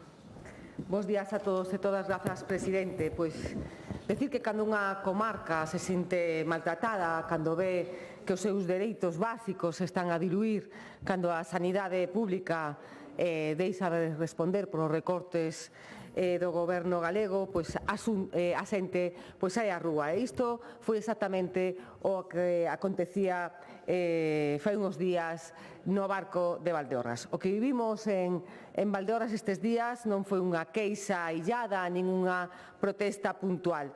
Foi algo moito máis claro e moito máis serio, unha cidadanía farta, cansada e decidida a facerse escoitar. Convocados pola Plataforma Sanitaria de Valdeorras, 5.000 persoas, segundo esta plataforma, desafiaron a chuvia e o frío o sábado, concretamente 29 de novembro, para reclamar algo que non debería ter que reclamarse: unha sanidade digna, pública, de calidade e próxima. E para decirlle á Xunta de Galicia algo tan simple como contundente: Valdeorras non aguanta máis, Valdeorras non acepta ser tratada como unha comarca de segunda, e Valdeorras reclamaba dignidade sanitaria. E non foi unha concentración pequena, foi unha marcha masiva que remataba, que se iniciaba no Hospital Comarcal de Valdeorras e remataba en Viloira, entre berros que o decían todo, non? Decíamos, queremos ser atendidos, non esquecidos, máis especialistas para Valdeorras, a sanidade non se vende, se defende, e queremos neumólogos xa. Por detrás destas consignas hai unha realidade de 1.424 km cuadrados e 30.555 habitantes, 12 concellos, unha densidade de 21 habitantes quilómetro cuadrado. Pero en territorios como a Veiga, con só 3,12 habitantes por quilómetro cuadrado, un dos municipios máis dispersos e fríos tamén de Galicia. Nun territorio así, recortar servicios sanitarios é unha irresponsabilidade política. E hoxe, señorías, vimos este Parlamento a facer algo moi simple: dar voz a todos os veciños e veciñas de Valdeorras, de Trives, de Viana, dende o Grupo Parlamentario Socialista. Convertir en esta voz aquelo que milleiros de persoas expresaron nas rúas. Comencemos polo que probablemente é un símbolo, non? Claro, do que está acontecendo nestas comarcas. O un venres, a única incubadora de traslado neonatal do Hospital de Valdeorras falla. E o que sucede despois non debería pasar nunca nun sistema sanitario público. Non se revisa ese día, nin o día seguinte, os técnicos non chegan ata 5 días despois, ata o martes seguinte. Cando se proba, funciona 10 minutos, o persoal non se atreve a usala por falta de garantías e os partos durante todos estes días se derivan a Ourense, a 120 kilómetros de distancia, con todo o que isto implica para a nai, para o bebé e para as familias. Todo isto nun hospital que tiña 2 incubadoras e unha foi enviada ao Hospital de Verín hai 2 anos sin reposición. E algo máis grave, as últimas averías se produciron a conectala na ambulancia, porque entendemos que o persoal externo debe ser formado para esta cuestión. E cando se buscou unha incubadora de sustitución, non había disponibilidade en toda Galicia. Señorías, isto non é un accidente técnico, é un fallo político e de xestión. Por iso pedimos un contrato de mantemento que garanta reparación no mesmo día, unha sustitución inmediata se o equipo non é fiable, unha segunda incubadora de reposto tamén válida para o traslado aéreo, formación do persoal externo e un sistema de alerta e resposta inmediata. Non pedimos luxos, pedimos seguridade para os bebés recén nacidos. E permítame facer unha pregunta que resume mellor que nada a gravidade do que pasou. Se esta avería acontece no medio dun traslado, pois que fan? Como protexen un bebé prematuro sin un equipo operativo? Entón, están a por as vidas en risco. Se falamos de persoal, falamos de cifras duras, segundo as notas remitidas polos profesionais do propio hospital. Uroloxía desapareceu, medicina interna pasou de 10 a 6 especialistas, unha perda dun 40%, en urxencias de 11 a 9, en cirugía xeral de 3 a 1, un operando porque 2 están de baixa neste momento. En radioloxía de 4 estuvo un durante meses, agora 2 pero con inestabilidade continua, en traumatoloxía de 3 a 2, dependendo de Berín, medicina interna preventiva praza vacante e servicios que pechan en períodos vacacionais porque non os cubren. Isto non é puntual. En decembro de 2024 marcharon 13 especialistas, é certo que algúns que despois se cubriron prazas, pero sempre con vaivéns. En febreiro deste ano marchou un radiólogo e 2 traumatólogos. Que pasará en 2026? Por qué? Porque as prazas non son atractivas, porque non hai incentivos reais, porque non se lle garantiza que podan formarse, investigar, a pesar de ser catalogado como un hospital illado ao que acoden profesionais que, cando poden, pois marchan por estas circunstancias. E, mentras tanto, os que quedan asumen cargas excesivas, superan límites legais de xornada e traballan sin a mínima previsión da dirección da área sanitaria. As listas de espera en Valdeorras están entre as peores de Galicia. As listas de espera oficiais. 87,5 días de media para un especialista, 140 en oftalmoloxía. Despois traerei casos concretos que superan con creces estas listas oficiais. 170 para unha ecografía abdominal, 140 para unha eco de mama irreal, ecocardios derivados ao chúo, atrasos de meses na toxina butírica, probas oncolóxicas que non están listas cando o paciente chega á consulta, citas que desaparecen dos buzóns, reclamacións respondidas en branco, e as familias, na súa maioría, teñen que viaxar a Ourense con máis de hora e media, nalgúns casos 2 horas e cuarto. 8 horas entre ida, espera e volta, ou máis nun territorio embellecido e sen transporte público suficiente. Se isto ocorrera en calquera cidade de Galicia, sería portada todos os días. Pero aquí parece que xa se asume como normal por parte do Partido Popular. Pois non é normal e por iso propoñemos un plan específico de reducción de listas, actualización de equipos diagnósticos, reforzo dos servicios para evitar derivacións injustificadas. E na atención primaria o deterioro está nos centros de saúde. Segundo a plataforma, segundo os profesionais, obviamente isto é tal cual, o Bolo perdeu un médico, a Veiga perdeu un médico, Rubiá perdeu un médico e hoxe o Bolo ten só, como decía, un médico e cando non está en capacidade temporal que pois, acontece moi a miúdo e cando está de baixa o médico da Veiga ten que cubrir os 2 concellos. E falamos de 800 habitantes dispersos nun dos municipios máis extensos de Galicia, con aldeas separadas por quilómetros con mobilidade moi reducida cun inverno moi duro. En outros concellos con consultas que pencha por semanas, médicos enviados ao media xornada, pediatría desaparecida, ningún servicio de seriatría para un das poboacións máis embellecidas de Galicia, que manda a truco. Valdeorras é unha zona tamén con máis silicosis de España e, ainda así, a Xunta leva anos negándose a crear esta unidade específica e ningunha soa praza de neumoloxía, negándose a atender unha necesidade recoñecida polos médicos, pola plataforma, polos pacientes, pola comarca en xeral.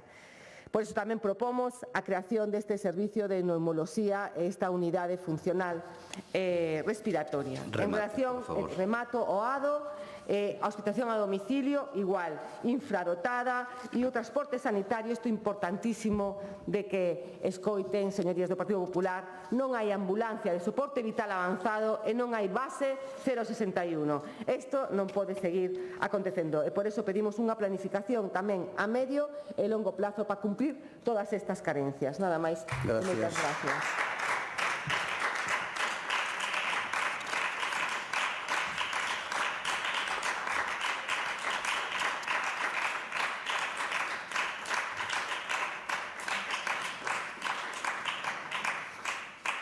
Ora saludamos ao segundo grupo dos alumnos de terceiro do ESO do Instituto do Centro de Soutomaior. Benvidos ao Parlamento. Por o Grupo Parlamentario do Bloque Nacionalista Galego ten a palabra o señor Fernández Fernández.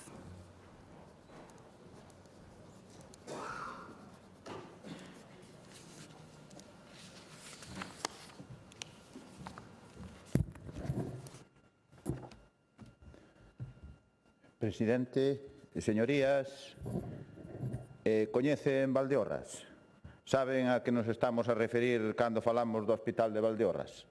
Xa preguntei outras veces neste Parlamento se sabían onde estaba Valdeorras, porque, e volvo a preguntalo, porque vexo que non moitas diputadas e deputados non teñen unha boa referencia espacial e non se dan exactamente conta onde está Valdeorras. Pois o Hospital de Valdeorras, que é o centro neurálxico da atención sanitaria desta comarca, está a uns 120 km de Ourense. E o tempo para desplazarse no barco ata o Hospital de Ourense é de máis de hora e media. Ese é o tempo, e por suposto, en coche propio ou en taxi, porque se esperamos a un transporte público, se a coaia, pois, dende logo, pasamos o día. Señorías, saben vostedes cantos concellos pertencen a este distrito sanitario? Pois este distrito presta atención sanitaria ás veciñas e veciños de Rubiá, Carballeda, Vilamartín, A Rúa, Petín, Larouco, O Bolo, A Veiga, Manzaneda, Pobra de Tibes, Viana do Bolo e, por suposto, o Barco de Valdeorras, que é onde está situado o hospital. Nestes concellos residimos unhas 30.000 persoas, a metade no barco e o resto esparexidos por os concellos mencionados. Estes concellos que ocupan unha superficie de 1.340 km cuadrados e que pode darlles unha idea da dispersión poboacional que significa pois, esta grande comarca galega. Señorías, uns pequenos datos para que vexan claramente a situación do noso hospital de referencia e tamén a situación asistencial que temos en Valdeorras. Datos oficiais do Sergas de xuño de 2025, datos oficiais. Primeiro, listas de espera de consultas. O distrito de Valdeorras bate todos os récords e ten unha espera de 87,5 días para unha consulta de un especialista. Case 3 meses para que calquera dos que vivimos nesa comarca teñamos acceso a un especialista ante un problema de saúde. Case 3 meses, datos oficiais. En moitos casos xa ni siquiera é especialista e derivannos directamente a Ourense. Lista de espera de probas diagnósticas. Estamos en 98,6 días de espera, outro récord negativo do Hospital de Valdeorras. E sempre tendo en conta as probas que se practican en Valdeorras, o mesmo que dixen anteriormente, porque son moitas menos das que se practican noutros hospitales. Terceiro, lista da garda. 3.113 persoas esperando por unha consulta, 1.408 persoas esperando por unha proba diagnóstica. Señorías, se falamos da silicose, segundo os datos do Instituto Nacional de Silicose, temos que Galiza ten o 40% dos casos do Estado. Dos cales, dese 40%, o 65% proveñen da lousa, do sector da lousa. Ourense ten o 60% dos casos diagnosticados en Galiza. É dicir, os casos de Ourense representan o 25% de todo o Estado. Están centrados fundamentalmente na lousa de Valdeorras. Saben cantos nenos e nenas ten a Xunta do Partido Popular sen atención de pediatría nesta comarca? En Viana do Bolo, 205. Na Veiga, 42, no Bolo, 32, en Petín, 68, en Larouco, 22, en Mazaneda, 49, na Pobra de Tribes, 135, na Rúa, 332, en Vilamartín, 96, en Rubiá, 104, en Carballeda, 110, e, por último, no Barco, 1.566 nenos e nenas. En total, 2.721 nenos e nenas sin pediatra que os atenda. Sin pediatra, en atención primaria. Señorías, estas cifras, estes números tan fríos, teñen detrás persoas, familias, nenos e nenas que necesitan esa atención sanitaria pediátrica. Aquí tamén se ven reflectidos estas mulleres que non poden parir no seu propio hospital de referencia polas súas eivas, como se viu nos días pasados coa falla de incubadoras. Detrás destas cifras hai mulleres que necesitan facerse probas diagnósticas, como ecografías e mamografías, para previr ou para tratar unha enfermidade como é o cancro que lles condiciona o resto da súa vida.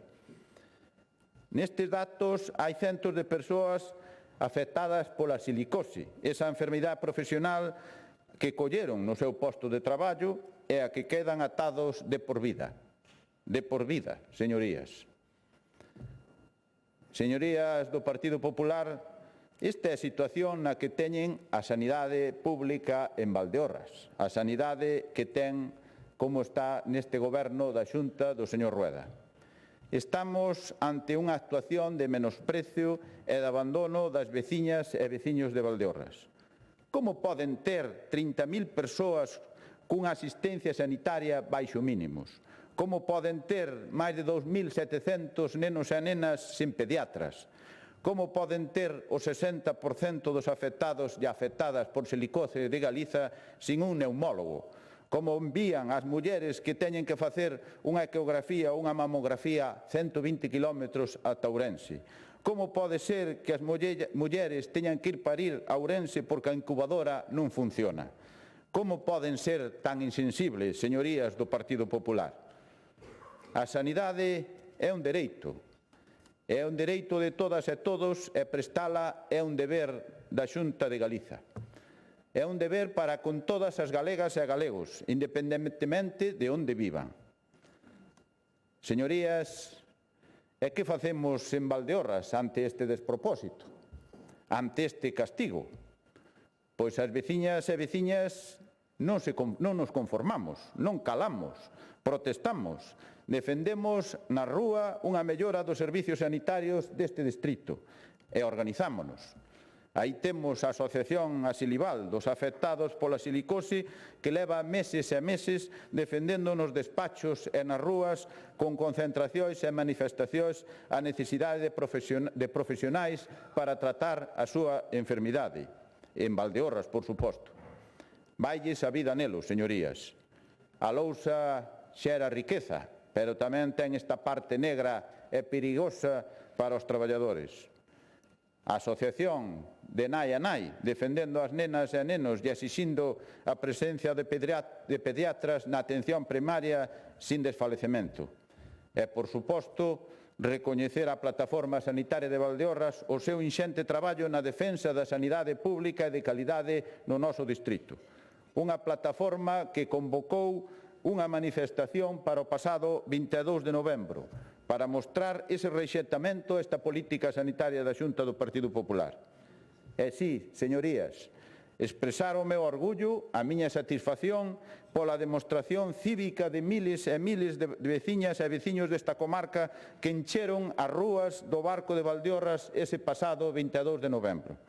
Ateigamos as rúas, a pesares da auga e do frío, na defensa da sanidade pública de calidade para a nosa comarca. Recoñecer esa inmensa demostración na defensa dos nosos servicios públicos. Dende logo, é unha honra persoal pertencer a esta comarca que defende desta maneira, sin descanso, a nosa sanidade. Señorías, exiximos, reclamamos contra este desmantelamento sanitario. E, por suposto, seguiremos. Non teñan a mellor dúbida, non teñan a única e a menor dúbida, señorías do Partido Popular. Continuaremos denunciando a falla de servicios sanitarios e seguiremos defendendo unha sanidade pública e de calidade. Por suposto, vamos ter nas rúas defendendo que Valdeorras teña a sanidade que merece, a sanidade adecuada para a poboación, para esas 30.000 veciñas e veciños que conformamos este distrito sanitario. Señorías, con respecto á iniciativa, presentamos unha emenda de adición no que especificamente pedíamos que se cubriran as prazas vacantes de pediatría existentes no Centro de Saúde de Valdeorras. Tamén reflíctanse algunhas das nosas demandas tamén nesa proposta do Partido Socialista, pero tamén pedimos que se poña en funcionamento de xeito urxente o servicio de ecografías e mamografías no Hospital Público de Valdeorras, de xeito que todas as mulleres podan facer estas probas diagnósticas neste hospital e, por último, constituir nos Sergas, dado a incidencia que hai desta enfermidade profesional, desta enfermidade como é a silicose, constituir nos Sergas unha unidade especializada na diagnose e no tratamento da silicose localizada no Distrito Sanitario de Valdeorras e que sirva como referencia para todo Galicia. Nada máis e moitas gracias.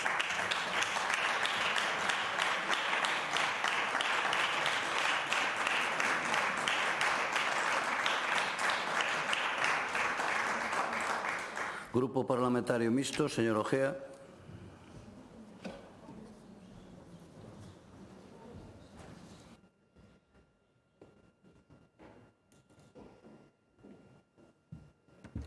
Gracias, presidente. Bos días, señorías.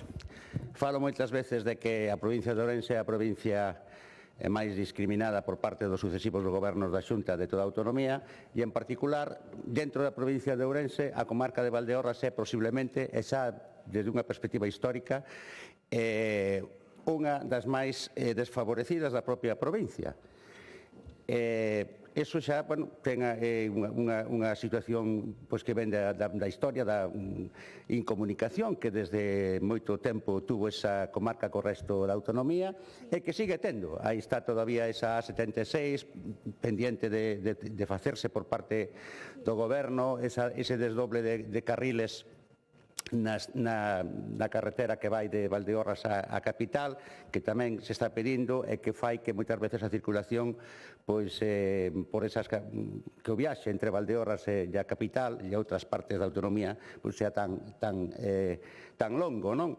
Viaxe que se fai especialmente problemático e grave cando teñen que ter lugar transportes derivados de necesidades sanitarias. Estábamos falando, por exemplo, de esa necesidade de unha incubadora de traslado urxente que fai falta no hospital. As incubadoras de traslado, como saben, cando un bebé nace de xeito prematuro e hai que leválo a algún centro de especialidades en aras de algunha dolencia, que o ideal sería que se pudese atender no mesmo sitio. O ideal, cando nace un destes bebés neonatos prematuros, sería que calquera que fose a súa necesidade no propio centro se pudera atender e non houbera que leválo a ningún outro lado, nin a Ourense, nin a outros sitios, porque eu teño coñecemento cercano de un prematuro que tuvo que ser levado ao Xoán Canalexo, por exemplo, da Coruña, e ainda desde moito máis lonxe se tuvera que ser trasladado nunha desas imprescindibles incubadoras que manteñen o bebé coas súas constantes vitais, co grado de humedade, de temperatura, de saturación de oxígeno, nun ambiente aséptico que permite que podia levarse coa maior das garantías, dentro do posible, a un centro onde podía ser atendido. Esa incubadora é imprescindible, o ideal sería que houvese, desde logo, máis de unha, e lóxicamente sumámonos á petición desa necesidade concreta de que estamos falando, pero claro, as necesidades da comarca de Valdeorras en ámbitos sanitarios e en outros moitos, pero no ámbito sanitario concreto son moito maiores. Na provincia de Ourense están as máis longas listas da Garda de Galicia. Os datos concretos poden vostedes buscar en calquer página de estadísticas, non?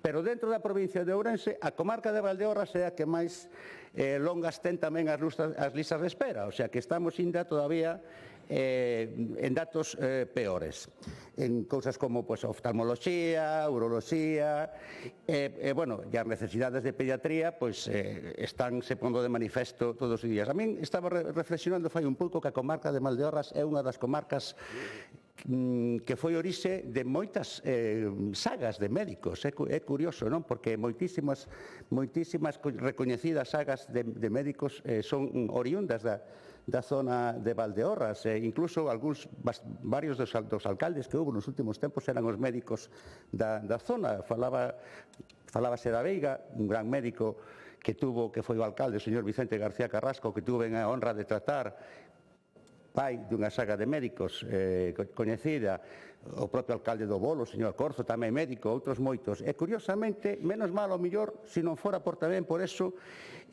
falaba alguén da tendencia dos médicos a marcharse desa zona, desa comarca, por as deficiencias que atopan na súa forma de traballar. O mellor houbera sido incluso peor se non houbera ese sustrato de médicos na comarca, non? O caso da silicosis, desde logo, a provincia de Ourense tuvo xa unha maldición pola silicosis cando se fixo a vía do tren, non?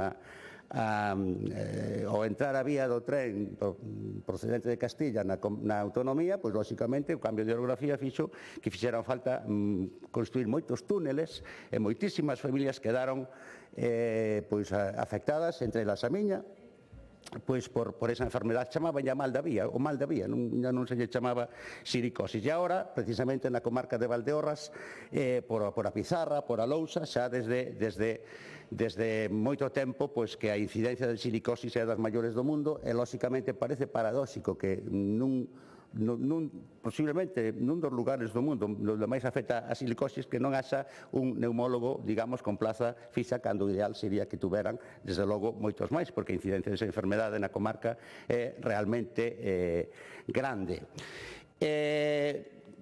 No caso dos servicios médicos xerais, pois estánse poñendo de manifesto, desde logo que houbo manifestacións, e máis que seguramente vai seguir habendo, porque parece ser que o Partido Popular, por moito que critique moitas veces esa clase de concentracións, esa clase de manifestacións, parece ser que é a única forma de atender a determinadas reivindicacións de xeito reactivo, máis que proactivo, pois é esa clase de manifestacións, como pasou, por exemplo, no paritorio de Verín. Curiosamente, pois é unha comarca tamén próxima á de Valdeorras, non?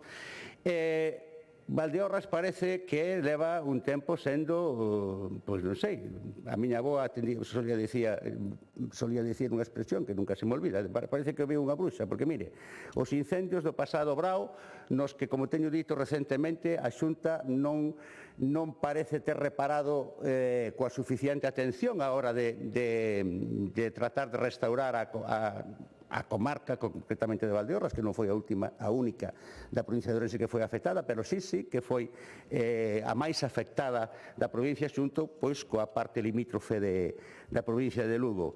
Está destinando recursos, como sabemos, como manifestan de xeito explícito, con prioridade cara ao litoral, non? Desde logo tamén que os incendios do pasado brao tamén tuveron que ter algún tipo de incidencia desde o punto de vista neumolóxico, non? Sabemos que amplias zonas foron a súa poboación sometidas a días completos de fumo dos incendios. Eu non sei se vostedes viviron, imagino que sí, moitos de vostedes, o que supuso ter que convivir durante varios días respirando forzosamente fumo. En Ourense vivímelo e nesa comarca moito máis. Eu penso que a necesidade dese neumólogo xa pola cuestión estrutural da silicosis, que efectivamente a Pizarra xera moitísimos postos de traballo nesa comarca, casi xunto coa viticultura desa denominación de orixen, seguramente o recurso económico fundamental da comarca. Pois, lóxicamente, moito máis motivos para instalar aí o servicio de neumoloxía, a parte dos obstetricia, a parte de uroloxía, a parte volvemos a recordar unha vez máis as necesidade dunha unidade de psiquiatría hospitalaria nesa zona e no resto das unidades de Ourense. Nada máis, moitas gracias. Gracias. Grupo Parlamentario Popular, señora Amigo.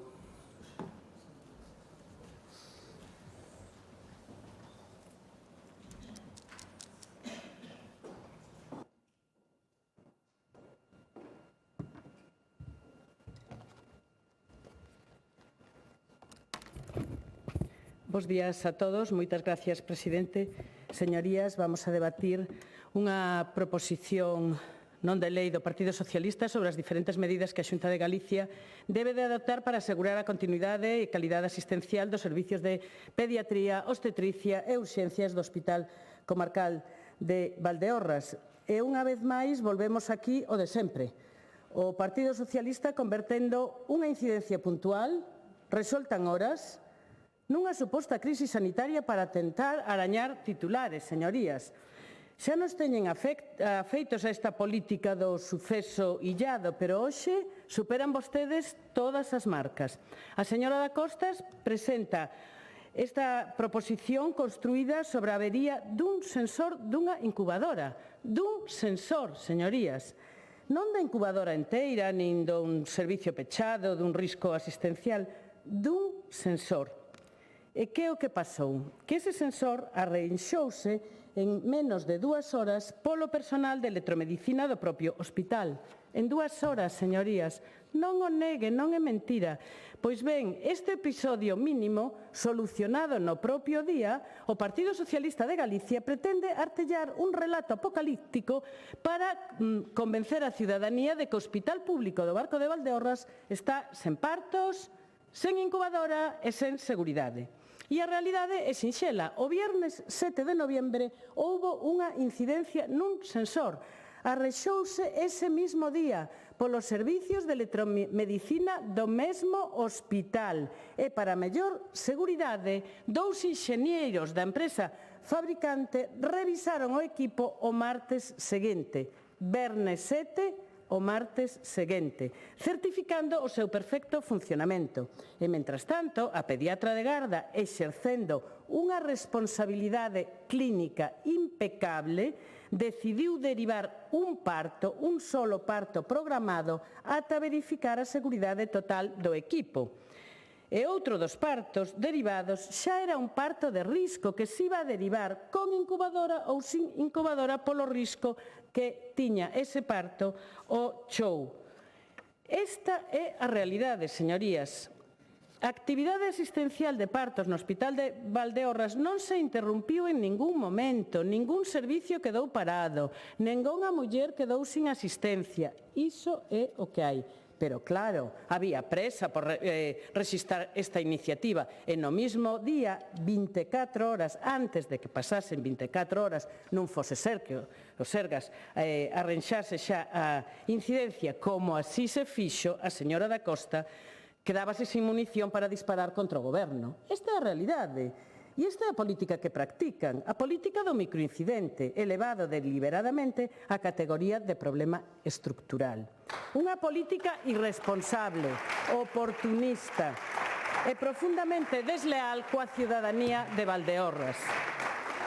É aquí cando un se pregunta se cada pequena avería vai a ser un motivo dunha PNL, que será o seguinte, cando se estropee un ascensor, un fluorescente fundido, ou quizás, xa que estamos, cun enchufe que non funciona. Non lle teñen respeto nin ao Parlamento, nin aos profesionais, e moito menos respeto á verdade. E presenta unha autoenmenda, porque claro, a iniciativa é o que eu pensei que non lle chegaban as letras do alfabeto, señoría. Pero bueno, vamos ao fondo do asunto. O Partido Socialista de Galicia fala de reforzos, de medios, de persoal, como se en Galicia non estuvera facendo precisamente o contrario do que fan os gobernos socialistas ali onde gobernan noutras comunidades. E escuiten o señor Fernández a Xunta do PP. A Xunta de todos, señorías. E o goberno da Xunta, que é do Partido Popular, está aquí porque falaron os galegos. Falaron e cada 4 anos falan os galegos e por iso a Xunta é do Partido Popular. Miren, señorías, aquí hai datos, aquí hai feitos, aquí hai medidas e aquí hai resultados. E vamos a poñelos encima da mesa. Primeiro, a Xunta de Galicia leva anos adoptando medidas pioneiras e avanzadas para cubrir as plazas nos hospitais comarcales, algo que nin o Ministerio nin outras comunidades teñen feito. Os hospitales comarcales aquí en Galicia están blindados, gracias ás áreas que vostedes tanto protestan. Benditas áreas, porque se non fora polas áreas sanitarias, onde estaría o personal dos hospitais comarcales? E mentras hai 2 anos que a Comisión de Recursos Humanos do Sistema Nacional de Salud elaborou un borrador, señorías, para definir criterios de difícil cobertura que segue sin aprobarse, Galicia dotouse dunha lei pioneira, a Lei 2/2022, que establece con claridade que son postos de difícil cobertura e habilita incentivos específicos para cubrilos. Por eso temos profesionais nos hospitais comarcales. E sí, os mesmos que veñen agora aquí a clamar polos comarcales e a pedir urxencia na cobertura de plazas. Isto é, señorías, hipocresía elevada a hipocresía política. Son os mesmos que votaron en contra. Señor Fernández, señora da Costa, volvo a repetirlles, como estarían eses hospitais comarcales se non fora polas medidas que adoptaron os gobernos do Partido Popular?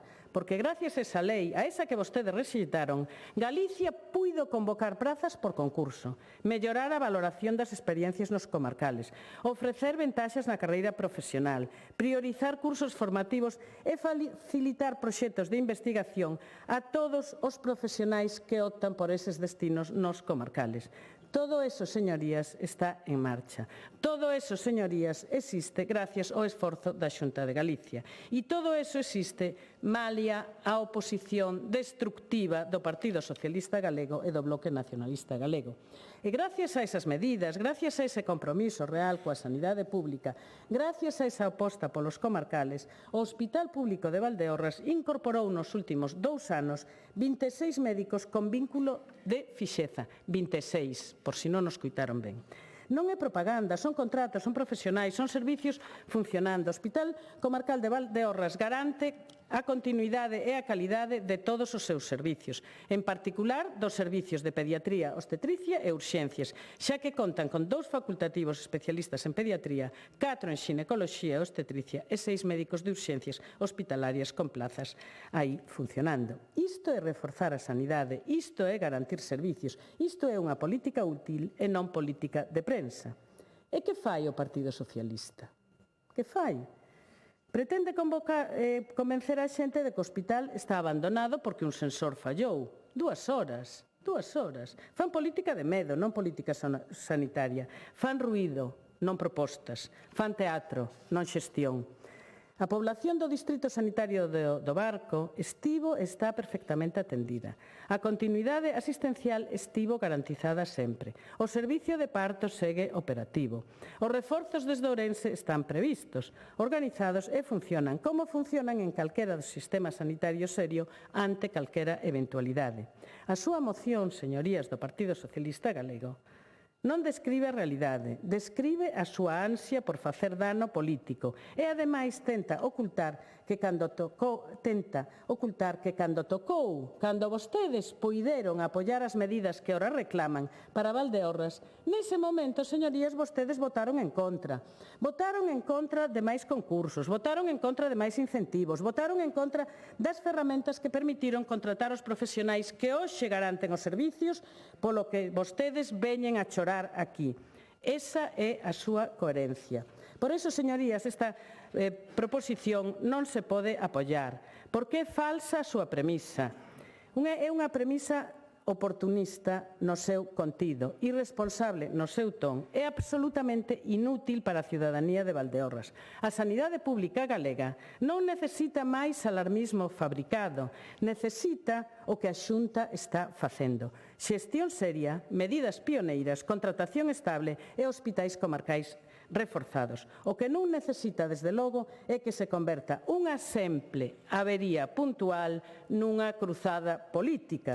O Parlamento de Galicia, señorías, non está para iso. Máis nada e moitas gracias. E non teñan a mellor dúbida de que o Partido Popular e o Goberno de Rueda seguirán traballando por unha sanidade pública de excelencia. Gracias.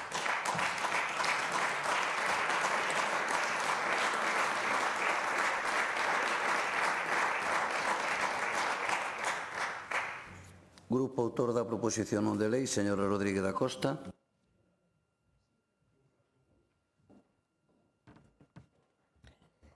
Pois gracias, presidente. Señora amigo diputada do Partido Popular, a que non se atreven os diputados da provincia de Ourense a manifestar o que dixo vostede nesta tribuna, porque é completamente mentira, completamente mentira.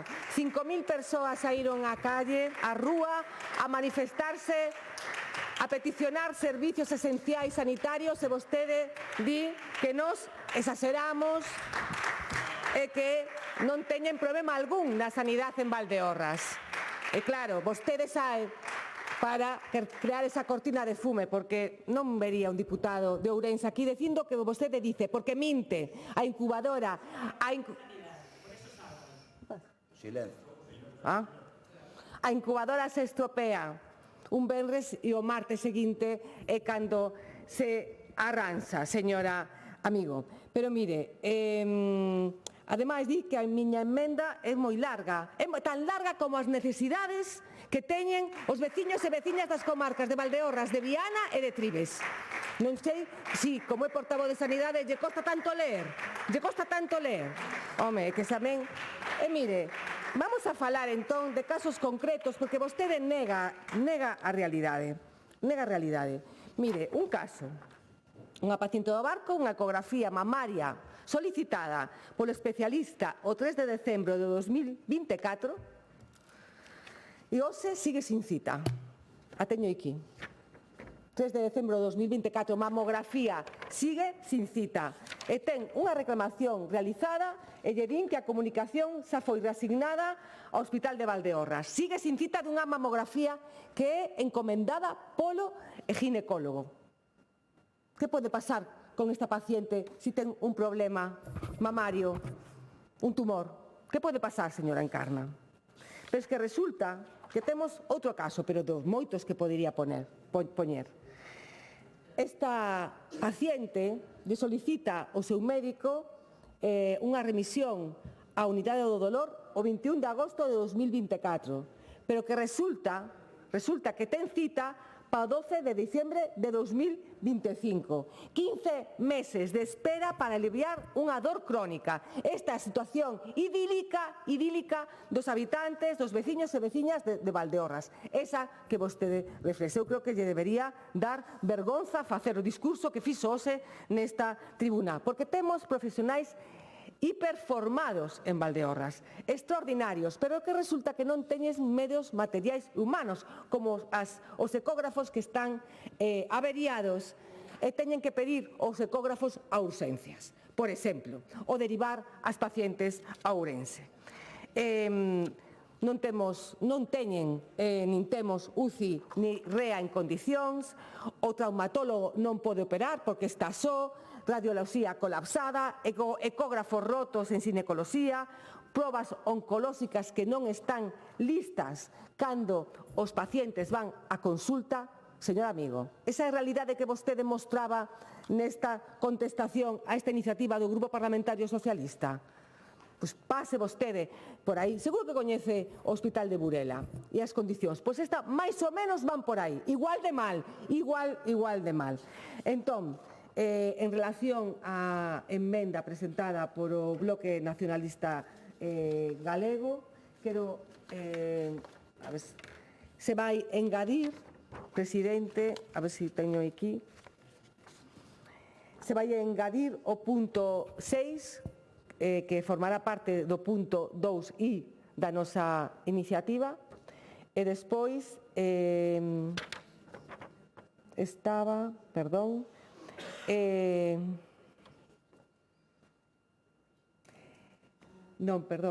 o punto 6 queda añadido, sí, como 2i, e despois tiñamos un añadido que lle paso agora a lectura á presidencia da mesa. Nada máis e moitas gracias.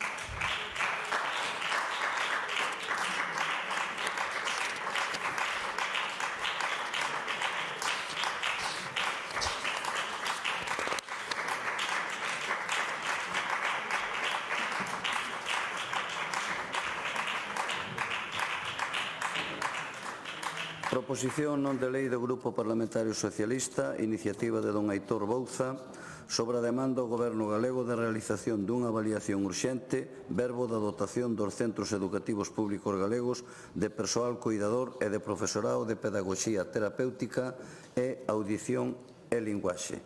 Presentouse unha emenda do Grupo Parlamentario do Bloque Nacionalista Galego para formular a proposición. Ten a palabra o señor Aitor Bouza.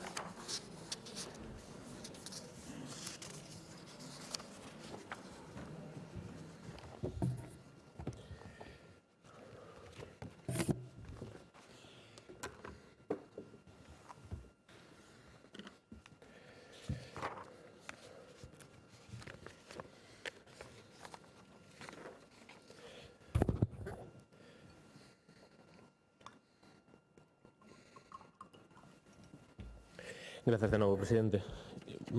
Pois hoxe traemos esta proposición non de lei coa que pretendemos poñer o foco realmente no que dentro do Partido Socialista pensamos que son as necesidades a día de hoxe da comunidade educativa, non porque o pidamos dende o grupo parlamentario, senón porque as propias comunidades educativas, dende os pais, as nais, o profesorado, todo o que ten que ver incluso coas direccións, pois están reclamando que se poña solución de maneira inmediata a algo que non debería ser un privilexio, senón que é un dereito fundamental para todos eses nenos e nenas que necesitan de profesorado específico que atenda as súas necesidades educativas, de cuidadores, de cuidadoras, e, polo tanto, hoxe traemos esta proposición en termos globais para toda Galicia, non puntualizando de maneira específica en cada un dos centros, pero sí que vamos a poñer algún exemplo que está ocorrendo na nosa propia comunidade autónoma e que o que demostra é que algo que dixemos xa aquí nesta mesma tribuna na comparecencia que fixo o Conselleiro de Educación ao inicio do curso escolar é que non é algo puntual de inicio de curso, senón que é algo estructural. Algo estructural, as deficiencias, as carencias que ten o propio sistema educativo no que ten que ver coas necesidades e, sobre todo, con esa contraposición entre integración e inclusión. Dúas palabras que poden semellar idénticas, pero que son, neste caso, con matices importantes. A integración é o que practica o Partido Popular. O 93% do alumnado pode estar integrado, pero non está incluído. Non está incluído porque non ten as garantías e, sobre todo, os recursos para poder ter as mesmas capacidades que o resto do propio alumnado, que ten as mesmas ferramentas para poder estudar no propio ensino galego. E por iso falaba de que non pode ser un privilexio acudir a un centro educativo, nin tampouco se está reclamando nada que non sexa un dereito fundamental. Educarnos en igualdade é unha opción que realmente debería ser a de todos e a de todas, non unha cuestión partidaria, incluso como se falaba antes. É unha obriga moral para todos e para todas. E hoxe traemos isto aquí para reivindicar algo que nos parece moi importante. E dicía que non é unha cuestión puntual de inicio de curso, é unha cuestión estructural. Pero vexamos os propios exemplos que nos traen estes días. Padres y madres del Cerdedo y Soutelo reclaman el profesor de PT que compartían hasta el curso pasado. En Cerdedo todo alumnado de infantil ata primaria repártense en só 3 aulas con 4 mestres e en Soutelo en 5, ao cargo de 7 mestras. O PT traballa con nenos con diagnósticos e cun 20% do alumnado magrebí que descoñece o idioma e se incorporou nos últimos anos. Esta noticia é de escasos días. A propia comunidade educativa está reclamando que se poña unha solución e temos o silencio absoluto ou a negativa directa da propia Xunta de Galicia. O CEI Monte dos Postes, aquí en Santiago de Compostela, volve a solicitar máis profesorado de apoio. Manifestáronse hai escasos días. Que fixo a Xunta de Galicia? Absolutamente nada. Reclamación de toda a comunidade educativa. Que temos como resposta? A negativa do Partido Popular de atender a todas esas persoas que necesitan dun profesorado que tenda as necesidades educativas do alumnado. Madres y padres del Colegio de Covas en Viveiro se concentraron vestidos de negro para protestar por la falta de profesorado de apoio. Os venres negros da CRTVG súmanse agora tamén ao propia comunidade educativa en Viveiro. Semella que as promesas baleiras que fixo o Partido Popular para que puidera cambiar o propio goberno en Viveiro non chegou para que os centros educativos en Viveiros teñan a todo o profesorado necesario. Por iso tamén o traemos hoxe aquí. Novas promesas baleiras do propio Partido Popular de que supostamente polo cambio de goberno iban a mellorar as condicións de vida das persoas que viven en Viveiro. Pois xa vemos que non, señorías do PP. Era todo mentira, como sempre. Pero ademais, parece que esta iniciativa pode ser unha cuestión específica que reclamamos hoxe aquí e que insistimos dende os grupos de oposición de maneira permanente, pero é que non é algo normal que haxa nenos que só poden recibir media hora semanal de apoio individualizado, cando o seu informe indica que precisan varias horas. Iso non é normal nunha educación de calidade pública para todos e para todas. Non é normal que sexan as direccións dos centros, os claustros, as AMPAs, que teñen que levantar a voz ano tras ano, cando debería ser a propia Consellería que atendese todas esas reclamacións que se fan. E a maiores tamén vimos como hai moitísimos centros que o único que reclaman é ter capacidade para desenvolver as súas propias funcións e atender a todo este alumnado que está esperando pola Xunta de Galicia, que está esperando polos recursos. E vimos como, ao final, o que se provoca se non se dota a todo esta comunidade educativa do profesorado suficiente, o que vamos a provocar é a exclusión, a marxinación, porque de nada sirve integrar o alumnado en todos estes centros ordinarios se non lles damos as capacidades ao profesorado e tamén os recursos para que podan atender con dignidade a todas estas persoas. Non estamos pedindo nada máis, dereitos e garantías. Nada sirve de que nos veña a decir aquí o Partido Popular de que hai unhas altas tasas de integración do 93% se despois, cando vamos a cada comarca da nosa comunidade autónoma, vemos como os pais, as nais, o profesorado e inclusive o alumnado ve como estes recortes que fai o Partido Popular pois provoca que non haxa o profesorado suficiente. E a maiores, vemos tamén como os centros educativos en Ponteareas, o CEIP Xosé Fernández López de Porriño, ou todos estes centros que acabamos de comentar, ou o López Ferreiro en Santiago de Compostela, como tampouco teñen as necesidades educativas cubertas. Estes son só un exemplo do que realmente pasa na nosa comunidade autónoma. Eu xo dixen en varias ocasións. Acudamos como Parlamento, eu insto a todos os grupos parlamentarios a que nos poñamos de acordo para ver cal é a realidade dun centro educativo e que non somente nos quedemos no ámbito parlamentario, xa que supostamente os grupos de oposición mentimos e non dicimos verdades respecto ao que ocurren nas necesidades educativos, vayamos aos centros educativos a velo de primeira man. En Santiago témolo fácil, os Montes dos Postos está aquí ao ladiño. Vayamos a ver en que condicións se atopan e por que realmente as necesidades son algo que estructuralmente fai falla para garantir unha educación inclusiva e de calidade. E por iso, eu creo que algo que temos que resumir é que isto non vai de ideoloxía. Isto vai de dereitos e de humanidade. E se realmente vemos aquí a darnos palmadiñas de peito de que somos os defensores das familias, de que somos os defensores da integración e da inclusión, temos que velo tamén nos orzamentos e nos recursos, e non empregar os plans que veñen de outras administracións como do Estado para cubrir os déficits estruturais, como o Plan Mega, por exemplo. Non se poden empregar estes plans que o que teñen que servir é para dotar de máis recursos os centros educativos e non para paliar os déficits estruturais que ten o propio sistema educativo. Para iso teñen que servir, para complementar, para dar máis recursos. E isto, en definitiva, semella que é unha improvisación, porque ao inicio do curso escolar se nos dixo que era algo puntual. Xa estamos na metade do curso, aproximadamente. E agora, todos estes déficits que a día de hoxe se están registrando, se están denunciando por parte da comunidade educativa, que se pensa a Xunta de Galicia? Que os pais, as nais, a comunidade educativa reclaman e se manifestan por vicio, por gusto? Non, se manifestan para defender os dereitos dos seus fillos e das súas fillas. E iso é o que hoxe traemos aquí, a defensa de algo tan básico como unha educación de calidade. E por iso eu pido o apoio da maioría desta Cámara, o apoio unánime desta proposta, porque realmente, para concluir, non é unha proposta do Partido Socialista, senón que é unha reclamación que fan as propias AMPAs, a propia comunidade educativa, o profesorado, as direccións dos centros, incluso a inspección educativa, en moitos casos, e, polo tanto, como xa sei cal vai a ser a resposta do Partido Popular, de que xa o están facendo e de que xa teñen un informe feito, entendo que estarán de acordo con apoiar esta proposta, que o único que pide é que se faga un informe, que se avalíe e que, detectadas todas as necesidades, despois se cubran. Pero con este informe entendo que estarán a favor. Moitas gracias, presidente. Gracias.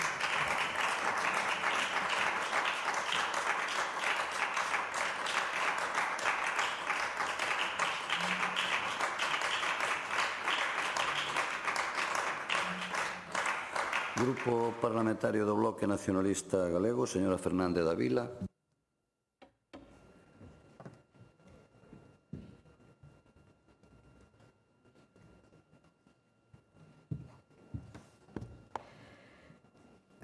Grazas, presidente. Bo día a todos e todas. Ben, anatomía dun farsante foi a frase coa que Feijóo pretendía darlle un zasca ao presidente Sánchez no Congreso e non foi quen de rematala. Ben, e que fora precisamente Feijóo o que intentara decir esa frase e utilizar a palabra farsante foi o máis gracioso, porque o que foi presidente da Xunta deixou unha herdanza de 16 anos de recortes, de privatización e de destruccións dos servizos públicos. Políticas que, por certo, o señor Rueda sigue agora facendo de xeito continuista. O Partido Popular fai política farsa, sempre ten outro significado o que din, e as súas accións sempre son contrarias ás políticas que din defender. Rueda e o seu conselleiro repiten como un mantra que Galiza ten un sistema educativo máis inclusivo, que é un sistema equitativo e que hai máis profesorado neste momento que alumnado. Os titulares da propaganda do Partido Popular son continuos e podemos ver algúns. Máis de 28 millóns en 2026 para desenvolver a nova estrategia de inclusión educativa. Galiza crea un programa de acollida para o alumnado estranxeiro. O alumnado de etnia xitana e de altas capacidades terán programas específicos contra o abandono escolar. O curso comeza con casi 303.000 alumnos e máis profesores ca nunca. Ben, todos estes titulares está claro que poden virse abaixo ante o peso que teñen as reclamacións de máis efectivos docentes, de especialistas ou persoal coidador que presentan cada curso a primeiros de ano todos os centros educativos, porque realmente teñen casi un 25% de alumnado con necesidades especiais e de apoio específico educativo nas súas aulas e cada vez vai en aumento. Seguro que se tivéramos os datos das prazas que están cubertas e cales non, así como o número de alumnado con necesidades especiais o NEAE e de especialistas por centro, xa se desbota tanta propaganda. Pero por que non os temos? Por que non lles interesa entregar esa información?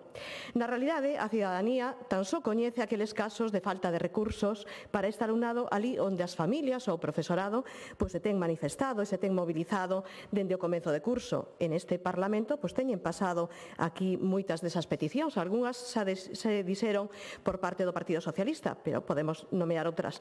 Concepción Arenal da Coruña, Ana María Dieguez de Rianxo, Leirado de Salvaterra de Miño, Vila de Cee, Virse da Barca e os Muiños de Musía, Mestre Ramiro Sabel de Pontareas, Vicente Otero Valcárcel de Carral, San Xoán de Filgueira de Enferrol, Campo Maior de Ordes, Ies de Curtis e tantos outros.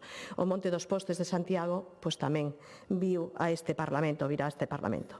Pero hai moitos máis centros que, sen facer movilizacións, as súas directivas teñen reclamado eses recursos que tanta falta lle fai ao seu alumnado, que son a maioría dos centros galegos, que teñen os mesmos dereitos que calquera que se manifeste a ter un cadro de persoal suficiente que permita atender a todo o seu alumnado.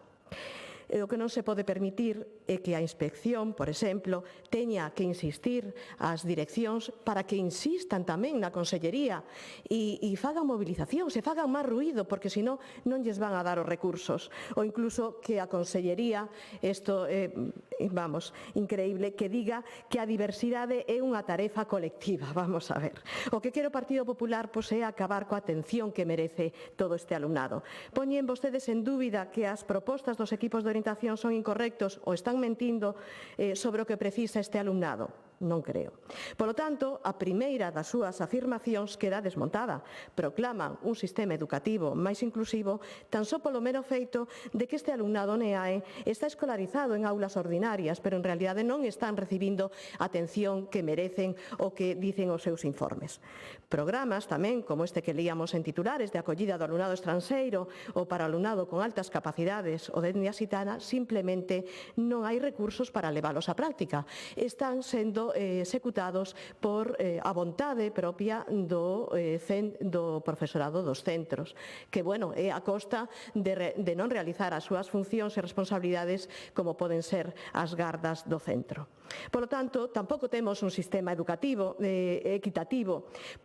Para iso, todo alumnado, debería ter as mesmas oportunidades. E vemos que non é así, porque hai alumnos con diversidade que van quedando atrás porque non hai profesionais suficientes para atendelos. E para desmentir a última afirmación de máis profesorado con menos alumnado, bueno, pois hai datos que son irrefutables. O alumnado con necesidades especiais pasou en Galicia de 9.181 no curso 21-22 a 13.517 no 23-24. Nada máis ni nada menos que un 47% máis. E o alumnado NEAE pasou de 31.892 no curso 22-23 a 36.660 no 23-24, un aumento de case o 15%. Con este aumento do alumnado con diversidade, os 5.000 especialistas que di ter a Consellería evidentemente non son suficientes. E que fai o Partido Popular? Bueno, pois prioriza o alumnado que ten o recoñecemento oficial de discapacidade, quedando así sin especialistas aqueles que carecen desta certificación. Que pasa con este alumnado, señorías do Partido Popular? Non teñen os mesmos dereitos este alumnado que o resto das súas compañeiras? Bueno, miren, vostedes permitiron a que un alumno do IES de Curtis faltara a clase por non dispoñer de coidador durante un mes, dicindo que non había persoas na listase de sustitución, malia haber 72 persoas. Calquera mentira vale para este goberno do Partido Popular, certamente. Por iso, os centros siguen a mobilizarse, como son os da Costa da Morte, que convocaron unha concentración para o día 8, ou as do profesorado, sumado á súa folga para o 16 ou 17 de decembro. E quero agora pasar a ler parte dunha nota de prensa que enviou aos medios de comunicación a Federación de AMPAs da Costa da Morte, que di: a falta de profesorado PTEAL vese agravada pola insuficiencia e precarización do persoal cuidador, ao que se lle vai a derivar de maneira insusta parte da responsabilidade na atención do alumnado máis vulnerable, sen a formación nin o recoñecemento profesional que correspondería. Limítanse os desdobres, incrementanse as ratios e generalízanse instruccións internas que impiden ter os recursos de atención á diversidade, mesmo cando a realidade do centro e do alumnado justificaría reforzos específicos. Isto obriga a moitas familias a recorrer a servicios privados de apoio, xerando unha fenda cada vez maior entre quen pode pagar atención externa e quen non. A escola pública, que debería ser o principal garante da igualdade de oportunidades, vese así convertida nun espello das desigualdades sociais, no canto de ser unha ferramenta para combatelas. As familias estamos fartas de promesas incumpridas, de que non se nos escoite e de que se nos desprece por reclamar o que os nosos fillos e fillas lle corresponde por dereito. Son as familias, non é a Cale Borroca. Que sepan que tamén resultan insuficientes os orientadores e orientadoras e os especialistas están desaparecidos da ESO e das etapas posobrigatorias. Polo tanto, para chegar a unha inclusión real, aínda nos queda moito e co Partido Popular imos para atrás como os carangrexos.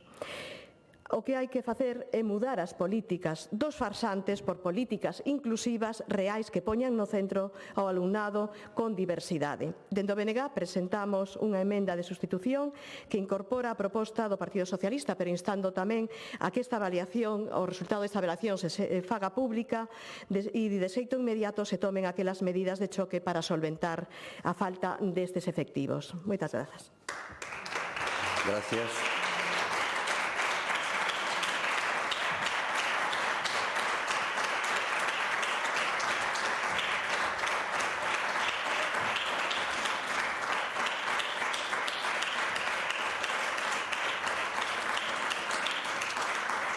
Grupo Parlamentario Mixto, Grupo Parlamentario Popular, señora Vázquez Suárez.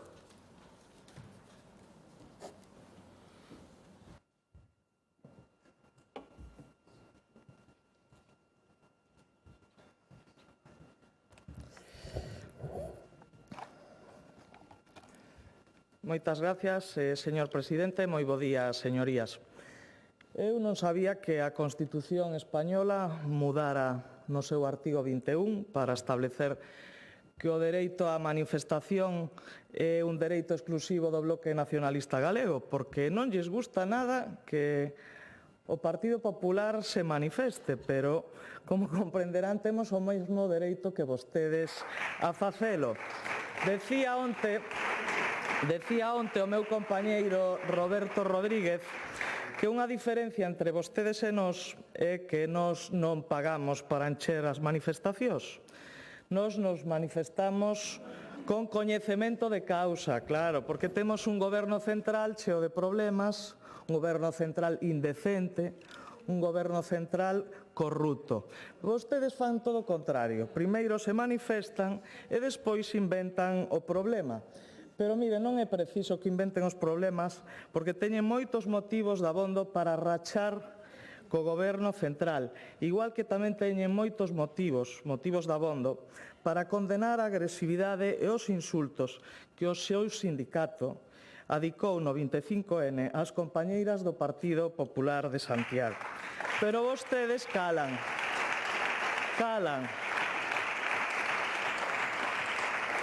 Vostedes calan e, ademais de estar caladas, tamén están sumisas á UPG.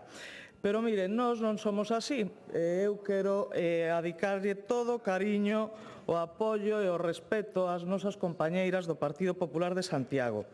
Porque nós non somos feministas dependendo da muller atacada. Somos sempre feministas. Esa é outra gran diferencia.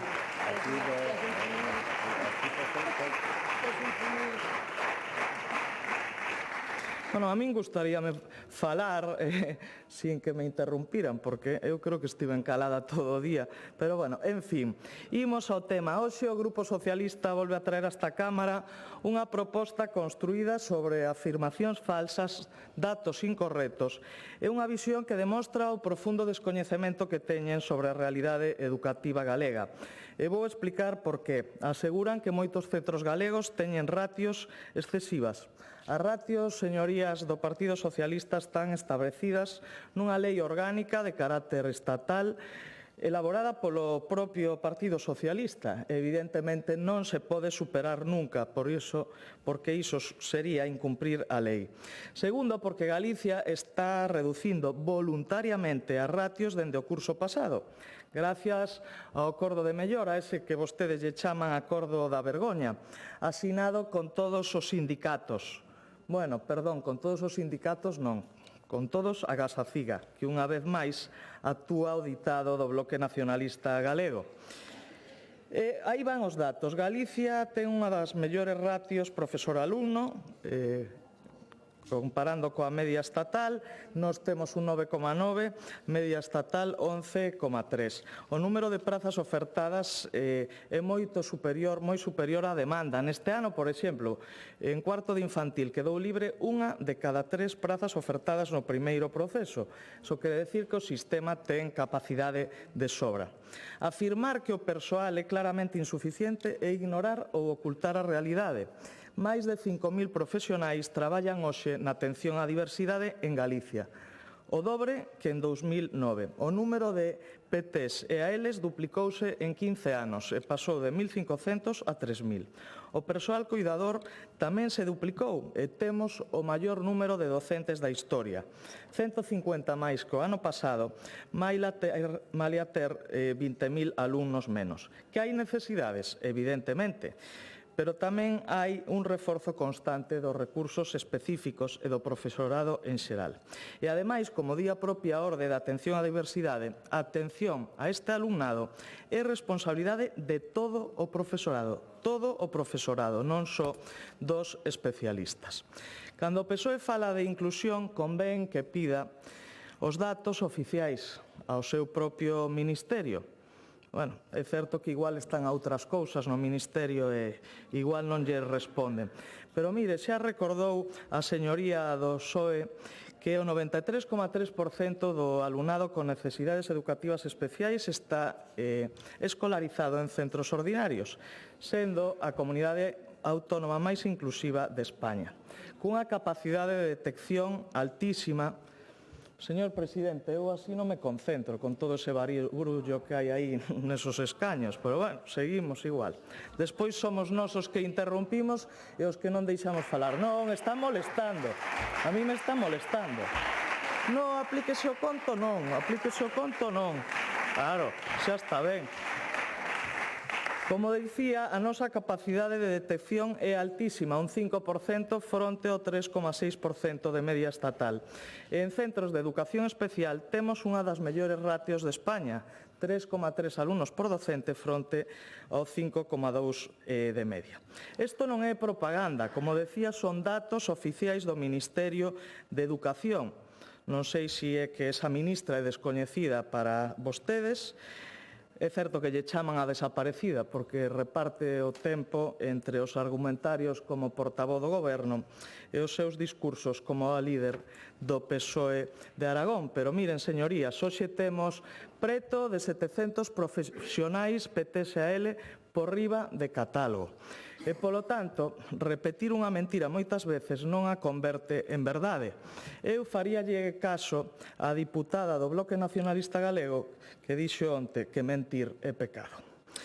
Dicir tamén que hai recortes en atención á diversidade é unha falta de respeto profunda aos miles de profesionais que están comprometidos coa inclusión, que son os que sosteñen cada día o sistema educativo, e tamén significa descoñecer que este ano hai unha comisión técnica de asignación que achega transparencia, rigor e criterios técnicos ao reparto dos recursos.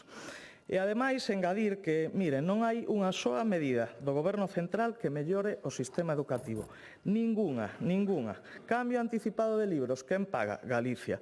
Modifican o Real Decreto de Comedores, canto aporta o Estado? 0 euros.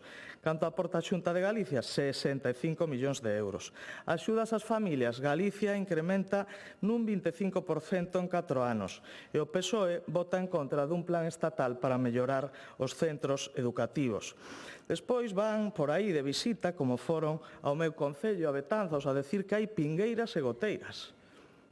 Ningunha soa familia, ningún só alumno poden garantir que eso sexa certa. Outra mentira. Pero, como decía, a nova lei estatal tamén improvisación, falta de diálogo, cero memoria económica, non se pacta nada cas comunidades autónomas e, para rematar, o PSOE e Sumar presentan dúas leis diferentes. Ese é o goberno máis unido da historia. Igual que cando gobernaron aquí no bipartito, que tamén estaban moi unidos. Pero, mire, xa para concluir, o Grupo Socialista trae unha PNL construída sobre falsidades, carente de rigor, cunha diagnose falsa que despreza o esforzo do profesorado e que ignora os datos oficiais. Unha cousa é facer políticas educativas e outra ben diferente, e dende o meu punto de vista lamentable, é tratar de facer política coa educación. Mais nada, moitas grazas. Gracias.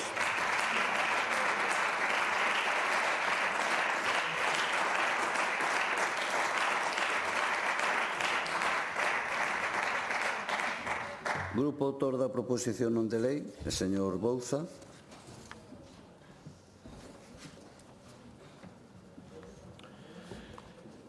Lamentable, señora Vázquez, é ter que escoitar que realmente o que pedimos hoxe é unha falsidade. Porque vostedes, xa que se lles enche tanto a boca a hora de exercitar o dereito de manifestación ata a hora que o veían como o demo, alégrome de que recoñezan o dereito a manifestación como algo positivo, xa que a practican, pois alégrome de que por fin veñan aquí a reivindicar un dereito constitucional que o resto xa practicamos, por certo, a comunidade educativa tamén, que é a que reclama o que hoxe nós estamos traendo aquí. Respeta vostede as manifestacións e concentracións de toda a comunidade educativa que o que está pedindo é o aumento do profesorado? Está vostede dicindo que a comunidade educativa mente? Minte a comunidade educativa cando pide máis profesorado de necesidades educativas? É a pregunta que lle fago. Dixo vostede que aquí había unha iniciativa con datos falsos. Cales son eses datos falsos, señora Vázquez? Non os pode dicir? É que está moi ben vir aquí a decir que hai datos falsos, pero cales son os datos falsos? Vostede, aparte, viu aquí a faltarlle ao respeto a unha ministra. Dixo que viña aquí a facer de argumentario, jiji, jaja, pero mire, vostede sabe que os datos que publica o Ministerio son os datos que dá a Xunta de Galicia? Vostede sábeo. É que non sei se falta de coñecemento ou directamente mentira o que vostede vinha aquí a decir por intentar faltarlle ao respeto a unha ministra. Porque quere que lle diga a vostede eu que fai de voceira do Partido Popular en Betanzos para defender que realmente un centro educativo ao que o Grupo Socialista se lle impediu o acceso para poder verificar se había esas pingueiras, os datos do amianto e todo o que reclama a comunidade educativa, se nos impediu velo. Vostede o viu? Porque se vostede o viu, eu quero saber por que o Grupo Popular sí pode acceder a un centro educativo para poder revisar se hai pingueiras ou non hai pingueiras, como vostede está aquí cuestionando, e por que o Grupo Socialista non. Ou que houbo trato de favor para o Grupo Parlamentario Popular ou para unha deputada do Partido Popular por ser do Partido Popular. Eu quero sabelo. Porque realmente eso sí é ir en contra dos dereitos dos deputados e das deputadas. Porque se vostede nega que hai esas pingueiras, ese amianto, eses déficits estruturais no Instituto Francisco de Aguiaire en Betanzos, é porque vostede o viu ou porque ven aquí a falar de oídas. E se o viu, eu quero sabelo. Porque entón, o que se está é tendo unha falta de respeto absolutamente cos representantes do pobo galego. Ademais, mire, é que fala outra vez de porcentaxes. Deixemos xa outra vez de falar de porcentaxes. Os nenos e as nenas con necesidades educativas non son porcentaxes. Son nenos e nenas que necesitan apoio educativo, necesitan recursos, necesitan profesorado. É o que está reclamando nas manifestacións a comunidade educativa. Respeten as manifestacións e concentracións da propia comunidade educativa, non só as que fai con pancarta e chirigota o Partido Popular seguíndolle e facéndolle as beiras ao señor Feijóo. Respeten aos profesorado que se manifesta. Respeten aos pais e as nais que reclaman algo tan básico como que os seus fillos e as fillas podan estudar en dignidade e en inclusión real efectiva. Algo que é o que estamos traendo aquí. Que lle molesta ao Partido Popular desta iniciativa? Que di?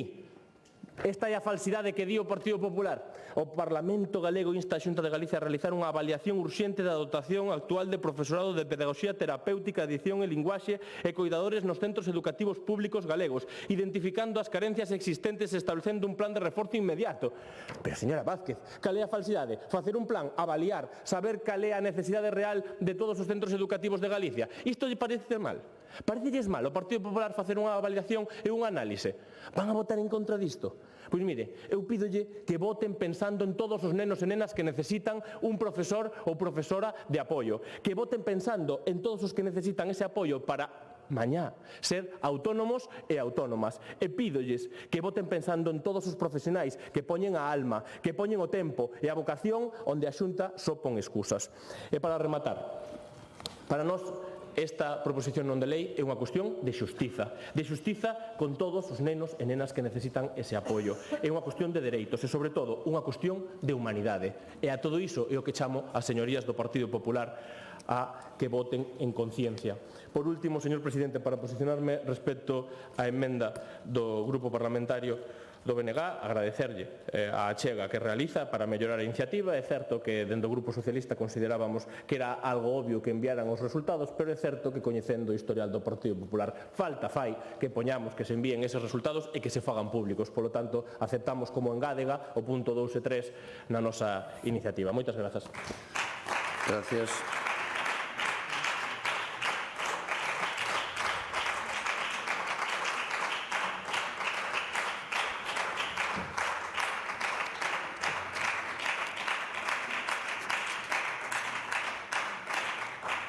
Proposición non de lei do Grupo Parlamentario do Bloque Nacionalista Galego, iniciativa de don Xosé Luís Bará sobre a demanda dirixida á Xunta de Galicia co fin de que rexeite o Plan Industrial de Altri e desenvolva como alternativa plans de investimentos nos sectores económicos estratégicos das comarcas afectadas. Non se presentaron emendas. Para formular a proposición ten a palabra o señor Bará. Grazas, presidente. Moi bo día. A estas alturas de tramitación do proxecto de Altri, xa cando van 5 anos desde o primeiro anuncio, podemos decir que é un proxecto industrial fracasado. Un proxecto industrial que era o proxecto estrela de Feixóo e de Rueda e que é un proxecto que está estrelado. É o símbolo dunha política industrial errada e antigalega. Porque, señorías do Partido Popular, Altri é un auténtico calote. Vostedes quixeron facer pasar por biofábrica o que é unha celulosa, unha macrocelulosa de toda a vida, unha industria contaminante que non quixeron en Portugal e que vostedes, o Partido Popular, queren nos impoñer en Galiza. Un proxecto industrial, ademais, do pasado que foi tramitado con trampas, con enganos e con escurantismo. E temos que dicirlle unha vez máis que estivemos agardando durante máis dun ano a que vostedes enviaran ao Parlamento a documentación que lle pedimos dos acordos secretos da Xunta con Altri, que seguen sendo secretos, que non nos enviaron. Ese é o nivel de respeto que lle teñen vostedes ao Parlamento galego. Tivemos que pedilos na Xustiza porque vostedes se negaron a entregalos no Parlamento. É un proxecto industrial de enclave, como é coñecido, que vostedes lle deron todo tipo de trato de favor, incluindo cambios legislativos feitos a medida de Altri, e que foron por aí peregrinando polos despachos en Madrid e en Bruxelas para pedirle nada máis e nada menos que 250 millóns de euros a fondo perdido, medio millón de euros por cada posto de traballo que decían que ian crear. Un proxecto industrial, unha macrocelulosa contaminante, como é sabido, con fortes impactos no territorio, no medio, no patrimonio cultural, no río Ulla, na ría da Arousa, pero sobre todo, para nós o máis grave é que vai ter fortes impactos negativos en actividades económicas estratégicas para Galiza. Vai ter impactos negativos no sector agrogandeiro da zona onde se pretende instalar esta macrofábrica, vai ter impactos negativos na produción alimentaria de calidade, en ecolóxico, da Ulloa ou do Deza, na cadea de valor monte industria, polo que supón de nova aposta eucalitizadora, e tamén no desenvolvemento turístico da zona, pola ameaza que supón tamén para o camiño de Santiago, que é a súa galiña dos ovos de ouro, nin iso respecta ao Partido Popular. E, ademais, tería un impacto moi negativo no río Ulla e na ría da Arousa, que en xeración de emprego e riqueza supón máis de 50 veces o que suporía a macrocelulosa de Altri. Por estes motivos, este proxecto xerou un enorme rexeitamento social auténticamente masivo, como se viu nas movilizacións multitudinarias que hubo ao longo deste tempo en Palas de Rei, na Pobra do Caramañal ou en Compostela. E caberá de novo o próximo día 14 de decembro. E desde aquí queremos facer, desde logo, un chamamento á movilización masiva do pobo galego en defensa do territorio, en defensa do país e fronte a esta ameaza. Porque foron, desde logo, témolo claro, esas grandes movilizacións as que conseguiron que o proxecto de Altri non estea aínda aprobado. Non é mérito do BNG, non nos atribúan ese mérito. Desde logo, non é mérito de outros que queren poñerse esa medalla. É o mérito do pobo organizado desde a Ulloa a Arousa, do pobo galego consciente, do pobo galego digno e do pobo galego comprometido, o que desde aquí lle manifestamos o noso recoñecemento e a nosa gratitude. Chegados a este punto, cando xa van alá prácticamente 5 anos desde os primeiros anuncios a bombo e prato, podemos decir que estamos na recta final ou no momento clave, no momento decisivo. É certo que o proxecto de Altri, esta macrocelulosa, ten atrancos no camiño, non ten a garantía da conexión eléctrica, que podría poñer en dificultade, non é un elemento determinante, pero podría poñer en dificultade a súa viabilidade, non conta con ese financiamento do momento millonario dos fondos europeos, non tivo tampouco apoio desde o Fondo de Innovación da Unión Europea, por certo que si teñen outros proxectos industriais galegos, e, polo tanto, podemos decir que o proxecto de Altri está tocado, pero aínda está vivo e coleando. Porque nestes momentos falta, en primeiro lugar, a concesión de augas, que xa nos dirán vostedes como pretenden darlle unha concesión de augas no actual escenario climático e de secas recorrentes e cos niveis caudais que vimos este verán no río Ulla e no encoro de Porto de Mouros. Está pendente a autorización ambiental integrada está pendente a aprobación do proxecto industrial estratégico que leva 3 anos peregrinando polos despachos da Xunta. En 3 anos foron vostedes incapaces de aprobar o proxecto por esa resposta, por esa mobilización social. E miren, con esta iniciativa que traemos hoxe aquí, queremos pedirlles algunhas cuestións moi clariñas e moi concretas. En primeiro lugar, queremos pedirlles que acepten a realidade, que acepten que Altri é un proxecto do pasado, un proxecto fracasado, un exemplo de franquismo industrial en pleno século XXI e que é o símbolo por excelencia desa política fracasada do pasado e antigalega do Partido Popular. E queremos pedirlles que deixen de prestarlle apoio, como estiveron facendo ata agora, a esta macrocelulosa e que deixen de andar mendigando polos despachos de Madrid e de Bruxelas nada máis e nada menos que 250 millóns de euros para esta mega celulosa e que ese diñeiro se dedica a un plan alternativo de apoio aos sectores produtivos vitais para a nosa economía, onde hai moitas PEMES e moitas cooperativas que teñen que ter un apoio decidido do goberno galego e non actuar en contra como pretenden facer vostedes con este macroproxecto. E nós, desde logo, témolo claro. Saiban que estamos en contra de Altri, porque estamos a favor de Galiza. Moitas grazas.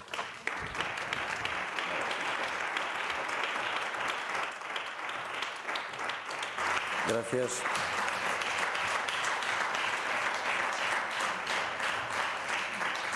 Grupo Parlamentario Mixto, gracias. Grupo Parlamentario Socialista, señora Méndez.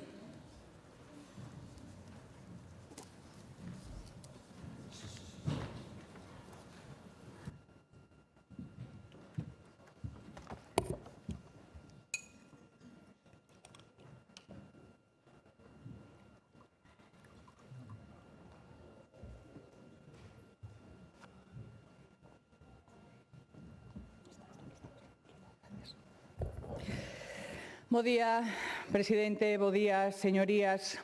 Hoxe iniciábamos esta sesión de control con unha pregunta que lle facía ao noso portavoz, o secretario xeral José Ramón Gómez Besteiro, ao presidente da Xunta, o señor Rueda, e o señor Rueda optou por non contestar. E optou por non contestar... Podo continuar? Moitas grazas, que teñen a pel moi fina cando veñen aquí á tribuna e se olvidan de aplicarse o conto cando están aí nas bancadas e están replicando constantemente as nosas intervencións. A pel moi fina teñen, e a memoria moi frágil. Pois vou continuar, se a bancada popular me permite facer o exercicio pois que me corresponde como deputada. Pois decía que o señor Rueda optou por non contestar. E optou por non contestar porque entende que Altri non lle afecta o benestar dos galegos e das galegas, non afecta o benestar medioambiental e non afecta o benestar social. Pero a realidade é que o señor Rueda optou por non contestar para que non se sepa que o Partido Popular sigue apostando por Altri, para que non se sepa que o Partido Popular sigue traballando a favor de Altri. Eso é porque o señor Rueda non deu resposta hoxe á pregunta do señor Besteiro, porque non quere que se sepa a realidade.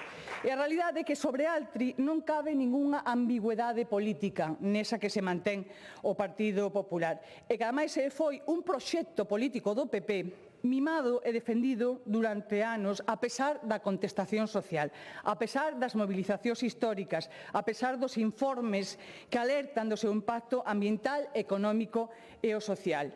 E o PP está levando ao límite a irresponsabilidade industrial.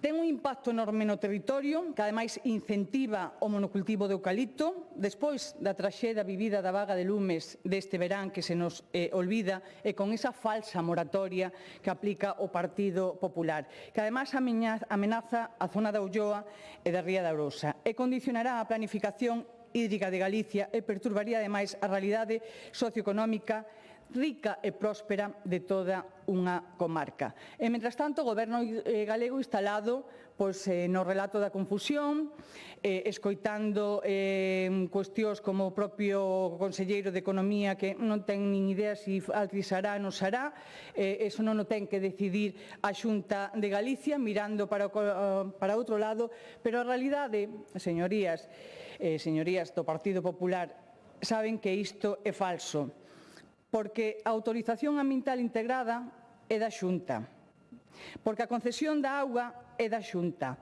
porque a decisión final sobre Altri é da Xunta. E, ademais, o Partido Popular, como dixen, está a esgochar cal é a súa intención verdadeira. Porque que vai facer o Partido Popular? Mire, todo proxecto industrial require destes 3 requisitos que non nos cansaremos de recalcar e que, ademais, Altri non cumple. A sustentabilidade ambiental. Altri, a día de hoxe, non cumple o día e, polo tanto, un brindis ao sol cheo de condicionantes, esa declaración de impacto ambiental, na que se basean para escudarse sobre os informes técnicos. Non cumpre o principio de dano non significativo ao medio ambiente, non cumpre o Regulamento Europeo de Taxonomía, nin o Pacto Verde Europeo. Ese mesmo pacto que o Partido Popular de Feijóo votou xunto coa extrema dereita fai escasas semanas, apartándose dese centro moderado do que presumen e que moi pouco practican e cada vez menos abrazándose ao negacionismo climático.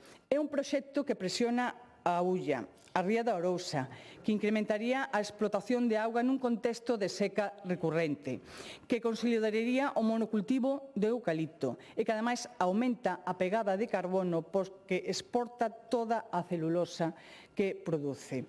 É un proxecto que non coida a auga e que, ademais, é un recurso crítico cada vez máis e, polo tanto, non pode ser considerado sustentable. Tampouco cumpre a viabilidade económica. Unha empresa que supostamente depende dunha axuda de 250 millóns de euros é evidente que non é viable económicamente. Tampouco sabemos o que se lle vai a dar, o que se lle prometeu por parte do Partido Popular, porque o señor Rueda, aquí, en sede parlamentaria, ten dito que Altri sabía o que se lle iba a dar porque xa se tiña falado con eles. Altri saberao, pero os galegos e as galegas non o sabemos.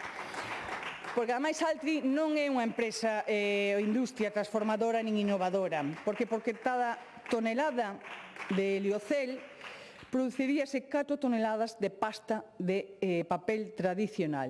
É dicir, Altri é unha macrocelulosa.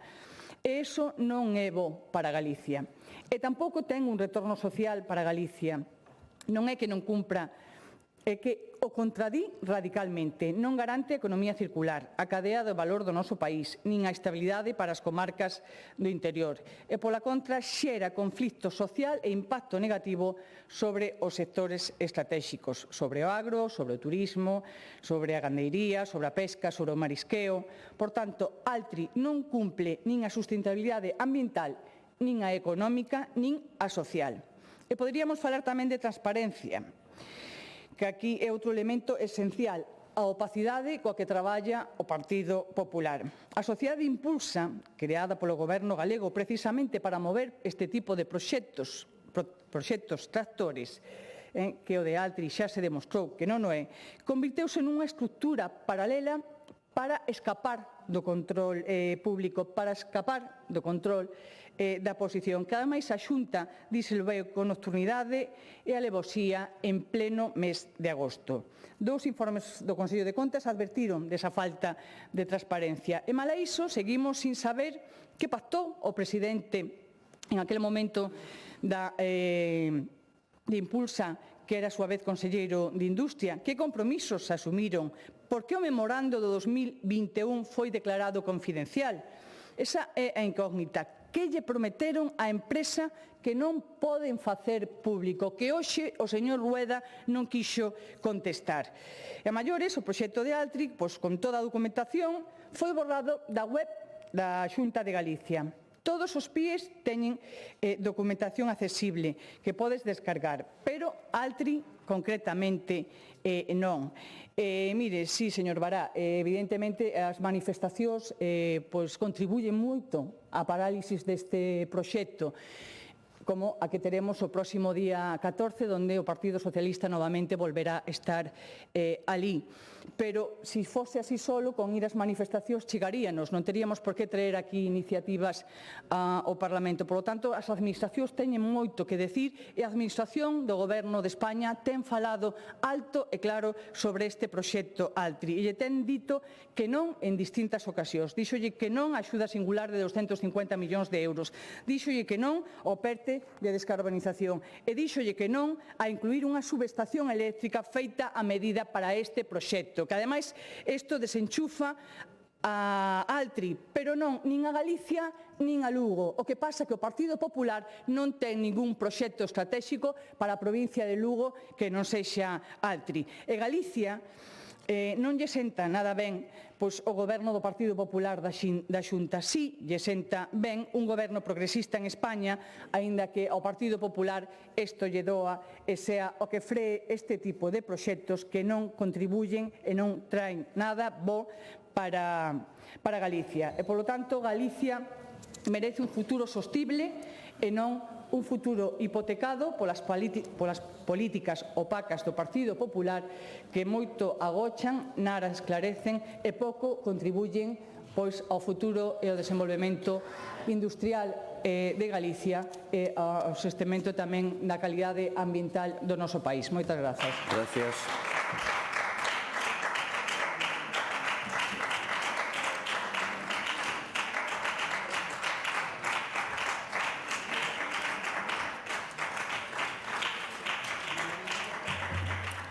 Están con nós e os saludamos os alumnos de primaria do Centro Pío XII de Santiago de Compostela, que hoxe visitan o Parlamento. Benvidos ao Parlamento. E agora continuamos co Grupo Parlamentario Popular. Ten a palabra o señor Lorenzo Gómez.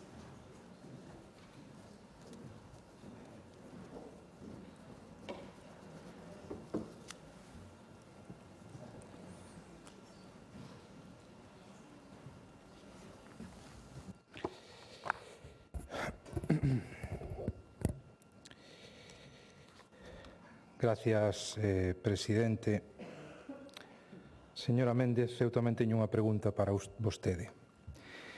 Que lle propuxeron a Bildu para ser investidos que hoxe, aínda a día de hoxe, non se pode saber? É unha boa pregunta, verdad? E creo que é unha pregunta de máximo interese. Mire, eu a verdade é que veño un pouco perdido, porque non sei se agora me toca falar de Altri ou de políticas de benestar, porque aquí a vostedes, os socialistas, debelle parecer que estamos no Congreso dos Deputados e afortunadamente non nos preside a señora Armengol e afortunadamente non se fala só do que vostedes queiran cando vostedes queiran. Miren, cando teñen que traer, tanto vostedes, señor Bará, como vostede, señora Méndez, a Franco e a extrema dereita a un debate, xa di moito do momento no que teñen este debate. Hoxe volvemos aquí a falar de Altri en Palas de Reis e facémolo porque a oposición o que precisa é ruído para a manifestación convocada, unha máis. E nós non estamos en contra de manifestarnos, señora Méndez. Eu non entendo esa teima que teñen vostedes de falar de que nós temos algún problema con que a xente se manifeste. En absoluto, porque nós sí defendemos a Constitución e o dereito á manifestación figura na Carta Magna. Pero isto xa o fixeron no pasado, porque cada vez que hai pancartas, vostedes traen aquí iniciativas para darlle publicidade. Esa é a súa forma de usar o Parlamento. Úsano como altofalante de propaganda. Curioso xeito que teñen vostedes de entender e respetar a funcionalidade do Parlamento, señorías. Ata o punto de ver ao líder socialista facer esta mañá o ridículo máis absoluto, tratando de usar a sesión de control para sacar a cabeciña, así, dicindo que el é o que máis fixo para desconectar a Altri. E xa de paso, as cousas son como son, señora Méndez, desconectar toda a provincia de Lugo. E iso é ao que veñen vostedes, os socialistas, a sacar peito a esta Cámara. Eu entendo que o señor Besteiro este falto de protagonismo e pretenda colgarse unha meritoria medalla, según el, de cartón pedra, que unha vez e outra, dende que conseguiu ese fito, queira colgarse, non? Eu o que lle digo é que se quere máis protagonismo, quizáis o que teña que facer é vir máis por este Parlamento. Aí o temos, o seu escano baleiro unha vez e outra. Porque, xa de paso, aparte de enterarse un pouco de como funcionan os plenos, xa deixaría de faltarlle o respeto a esta Cámara. E tamén á provincia que o elixiu, dito sea de pase. Agora acabamos de ver unha curiosa batalla, señor Bará, entre vostedes e o señor Besteiro, os señores socialistas, porque parece que agora esa batalla, canto menos curiosa, é a ver quen fixo máis méritos para tumbar a Altri. Curiosa batalla a súa. Pero eu que lles veño a decir aquí é que este debate non é só sobre Altri. Este debate debe ir sobre o modelo de futuro que queremos para Galicia. Queremos un modelo serio, con rigor e investimento, ou queremos un modelo de bloqueo permanente, de medo e de non sistemático absolutamente a todo? Porque cada vez que se anuncia unha industria de avanzar na eólica terrestre ou mariña, cada vez que se plantexa instalar unha liña de evacuación ou de abastecemento para proxectos industriais, reaparecen os mesmos discursos. Contaminación, ameazas ás rías, bulos sobre a eucaliptización, sempre o mesmo guión. A resposta está escrita antes de ler unha soa páxina dos expedientes. O seu negacionismo industrial é irresponsable e profundamente negativo para Galicia, señorías da oposición. Porque defender o medio ambiente non é incompatible con crear emprego. O que si é incompatible co futuro de Galicia é a política do veto sistemático. Galicia non pode ser refén dunha oposición que vive instalada no non e no catastrofismo. E quero lembralo con claridade. As avaliacións, señorías, non as fan os políticos do Partido Popular. Non as fai o presidente da Xunta, como hoxe se dou a entender aquí. Fanas profesionais independentes. Profesionais independentes aos que vostedes tratan de presionar e que menosprecian unha e outra vez. E por se fora pouco, instan vostedes ao Goberno da Xunta de Galicia a prevaricar. Miren, se un proxecto non cumple, non sae adiante. Pero se cumpre, se supera todos os filtros e garante a protección da auga e do territorio, o sensato é apoialo. O que vostedes propoñen é converter Galicia nun territorio hostil ao investimento, nun parque temático sen oportunidades. E mentres aquí se alimentan bulos, outros lugares de España e de Europa reciben a industria cos brazos abertos, crean emprego e manteñen equilibrio entre progreso e protección ambiental. Galicia non pode quedar atrás, por moito que vostedes prefiran pancartas, a proxectos. Evidentemente, vostedes prefiren a parálise. Como non gobernan, prefiren xerar un relato dunha Galicia negra e sen futuro para desgastar ao goberno galego. Iso sí, todo isto logo do seu batacazo electoral. Ana presidenta, decían. A mesma presidenta de cartel electoral que votou aquí nesta mesma Cámara a favor do proxecto que dende o día seguinte das eleccións puxeron vostedes no centro da diana. O mesmo proxecto. O mesmo proxecto.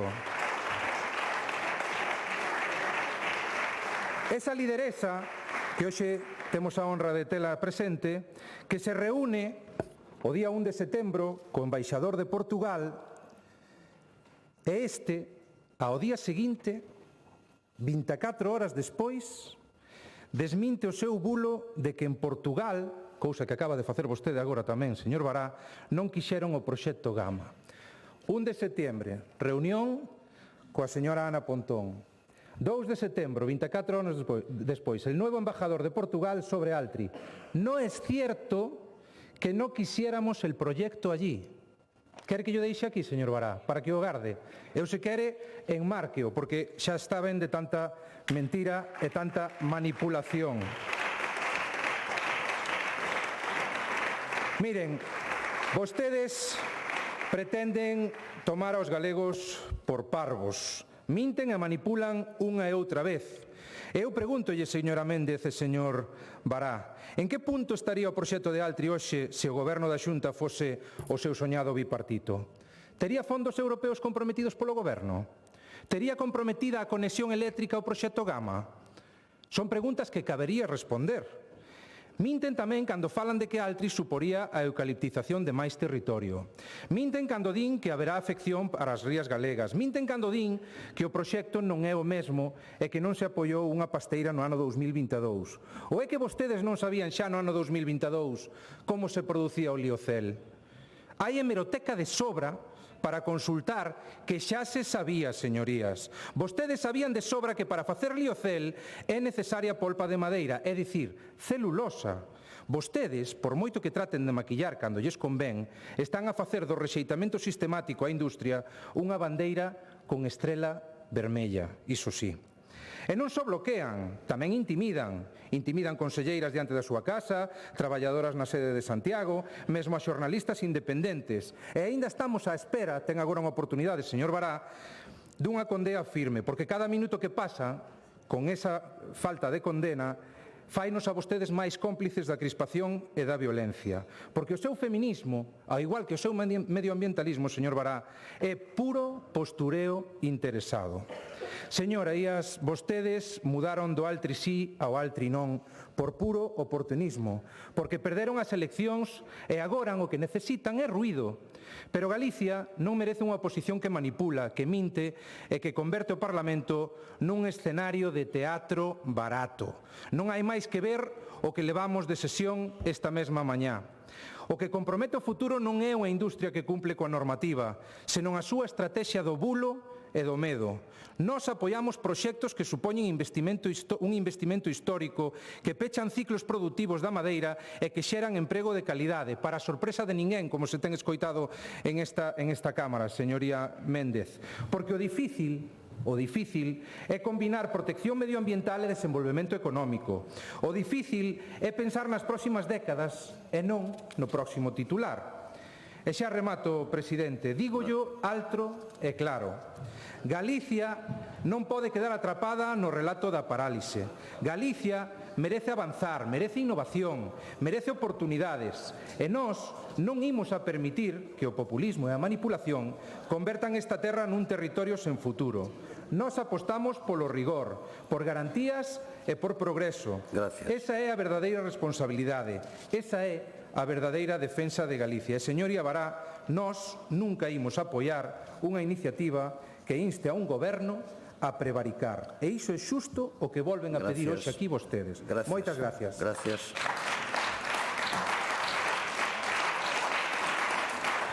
Sí.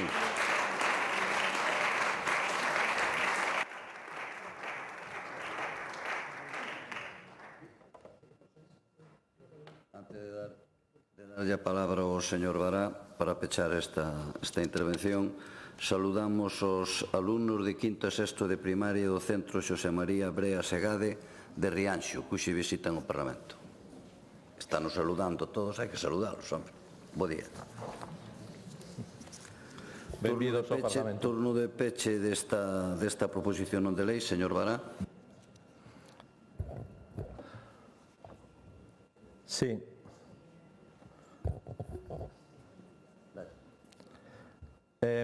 Bueno, eu primeiro estou sorprendido por este canto ao dereito á manifestación que acaba de facer o portavoz do Partido Popular. Benvidos ao mundo das manifestacións que vostedes practican. O que pasa é que o practican en Madrid, non o practican en Galiza. E hai unha cousa, a verdade, na que estou de acordo con vostede. Dixo vostede que este era un debate sobre o modelo industrial e o modelo de futuro. Efectivamente, é o debate sobre se queremos escoller un modelo industrial do pasado, fracasado, como o que representa Altri, ou se queremos un modelo industrial de futuro, transformador, como defende o BNG. Ese é o debate, efectivamente. E miren, o que non lle imos admitir é que vostedes veñan aquí, de novo, a espallar mentiras, a espallar bulos, a espallar bolas, a espallar trolas nesa política trumpista do Partido Popular. Aquí nunca se votou o proxecto industrial de Altri. Nunca se votou. Nunca se votou. É falso que se votase aquí o apoio a este proxecto industrial. Non se votou nunca. E por que se fai en Galiza explicouno moi ben o señor Suárez de Pina nunha entrevista publicada no ano 2024. Dixo: imos a Galiza porque ali hai eucalipto, en Portugal non. Por iso veñen a Galiza, por iso vostedes lle queren poñer máis eucalipto diante da porta arredor para este proxecto, coas cambios que están facendo e con esa pseudomoratoria. E miren, sobre a oposición aos proxectos industriais, vou explicar a ver se lle queda claro. O 99% dos proxectos industriais e empresariais deste país apróbanse sen ningún tipo de oposición, sen alegacións, sen manifestacións. Moitos deles, por certo, aprobados por concellos do BNG, como de Carballo, que ten cheo o polígono industrial de Berto e vostedes se negan co seu voto a ampliar. Ese é un síntoma de dinamismo e de impulso. E podolle poñer exemplos de todo tipo de proxectos industriais, algúns estratégicos e prioritarios, que se están aprobando, que se están tramitando sin ningún tipo de oposición, empezando polos da Ulloa. Podolle falar de Pazo de Vilane, que estivemos ali visitando como un exemplo de industria positiva, transformadora. Podolle falar da Granxa Campo Maior, que se tramitou unha ampliación e non tivo ningún tipo de oposición, que produce 1 millón de ovos ao día en Palas de Rei. Podolle falar de Bioflytech, que tamén está nun proceso de ampliación, sen ningún tipo de... Podolle falar dos proxectos que a Unión Europea aprobou subvencións cuantiosas como proxectos estratégicos. Podolle falar deses proxectos, por exemplo, de metanol e de enerxías renovables de Grenmeiga en Begonte con 122,9 millóns de euros, fíxese, non tivo ningún tipo de oposición. Tampouco Triscalión en Mugardos, tampouco a fábrica de Norvento, que visitamos tamén, por certo, porque o BNG está ao lado, como visitamos tamén Xironor recentemente, está ao lado dos proxectos industriais que crean riqueza, que crean emprego, que apostan polo país, que son de raíz, que non se deslocalizan e que apostan polo futuro industrial deste país. Aí sí que está o BNG. Ata aí chegamos, sabemos distinguir cando se trata dos intereses do país e cando se trata dos intereses alleos que defende o Partido Popular. E remato facendo, como fixen antes, un chamamento á mobilización porque, efectivamente, é o elemento clave que fixo, determinante, que fixo que en 4 anos o proxecto estea onde está, en stand-by, que vostedes non fosen quen de aprobalo. E non lle pedimos aquí que prevariquen, pedimos que non apoien este proxecto, pedimos que non pidan 250 millóns, lea ben a iniciativa, e pedimos que desenvolvan un proxecto alternativo. E por iso tamén pedimos unha grande mobilización contra Altri, que é unha mobilización a favor da gandería, a favor da agricultura en ecolóxico, a favor do río Ulla, a favor da Ría de Arousa, a favor das PEMES e das cooperativas deste país. Unha mobilización a favor de Galiza. Moitas gracias.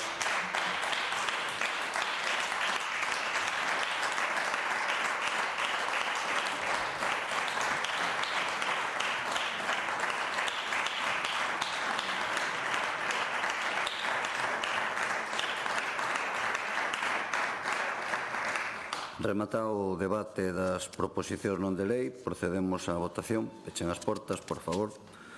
Comezamos votando do Grupo Parlamentario do Bloque Nacionalista Galego, iniciativa de don Daniel Castro, sobre a demanda dirixida ao Goberno galego co fin de que consigne nos orzamentos de 2026 as partidas necesarias para rematar a construción da vía de alta capacidade Costa Norte. Votamos.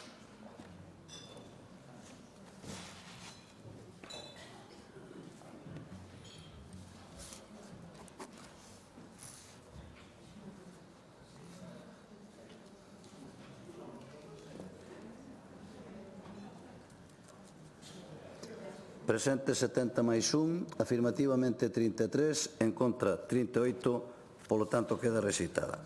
Votamos a do Grupo Parlamentario Popular de Galicia, iniciativa de doña María Dolores Hermelo, sobre a demanda á Xunta de Galicia da elaboración e avaliación dun estudio técnico respecto das necesidades da comarca do Morrazo en canto aos servicios de atención sanitaria continuada e urxente.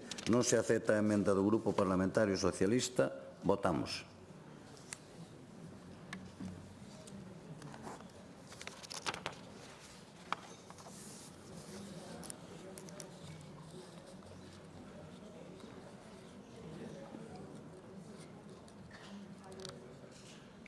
Presente 70 máis 1, afirmativamente 38, en contra 32, hai unha abstención, polo tanto queda aprobada.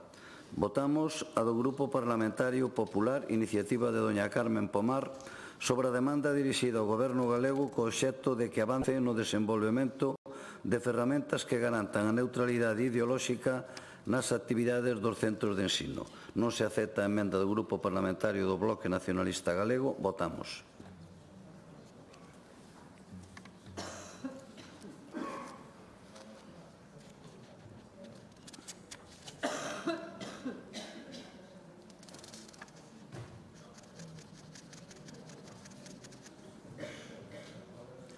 Presente 70 máis 1, afirmativamente 38, en contra 32, hai unha abstención, polo tanto queda aprobada. Votamos a do Grupo Parlamentario Socialista, iniciativa de doña Carmen Rodríguez da Costa, sobre diversas medidas que a Xunta de Galicia debe adoptar para asegurar a continuidade e a calidade asistencial dos servicios de pediatría, obstetricia e urxencias do Hospital Comarcal de Valdeorras. Fanme chegar unha transacción que consiste en, sobre a emenda do Grupo Parlamentario do Bloque Nacionalista Galego, no punto 2 da emenda do PSDG se añade o punto 6 da iniciativa do BNG. E isto se fai como punto 2i da autoemenda do PSOE. E outro consiste en añadir o punto 2 de autoemenda socialista, añadirlle a ese punto, añadirlle en concreto, e mentre non se poña en funcionamento, dotar o Hospital de Valdeorras de especialista en pneumoloxía a xornada completa. Acepta vostede? Vale, pois entonces votamos.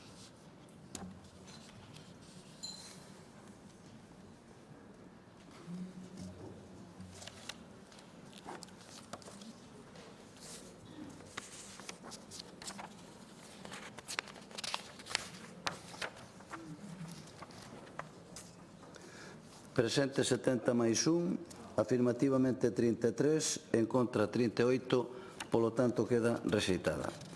Votamos a do Grupo Parlamentario Socialista, iniciativa de don Aitor Bouza, sobre a demanda ao Goberno galego da realización dunha avaliación urxente verbo da dotación dos centros educativos públicos galegos de persoal cuidador e de profesorado de pedagogía, terapéutica e audición e linguaxe.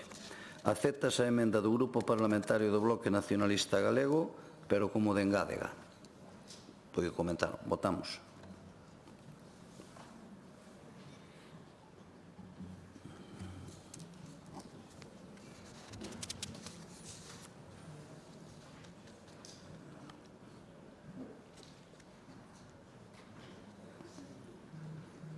Presente 70 máis 1, afirmativamente 33, en contra 38, queda rexeitada. E por último votamos a do Grupo Parlamentario do Bloque Nacionalista Galego, iniciativa de don Xosé Luís Bará, sobre a demanda dirixida á Xunta de Galicia co fin de que rexeite o plan industrial de Altri e desenvolva como alternativa plans de investimentos nos sectores económicos estratégicos das comarcas afectadas. Non se presentaron emendas, votamos.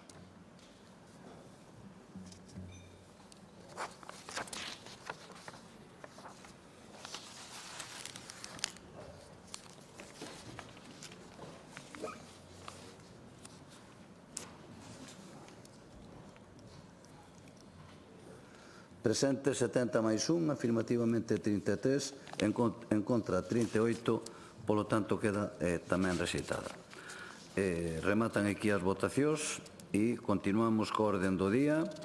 Xa pasamos ao punto 6, interpelacións neste caso de don Óscar Insua, do Grupo Parlamentario do Bloque Nacionalista Galego, sobre os obxectivos do Goberno galego no que concirne a actualización da normativa en relación coa administración local e co modelo de financiamento dos concellos. Para formular esta interpelación ten a palabra o señor Insua.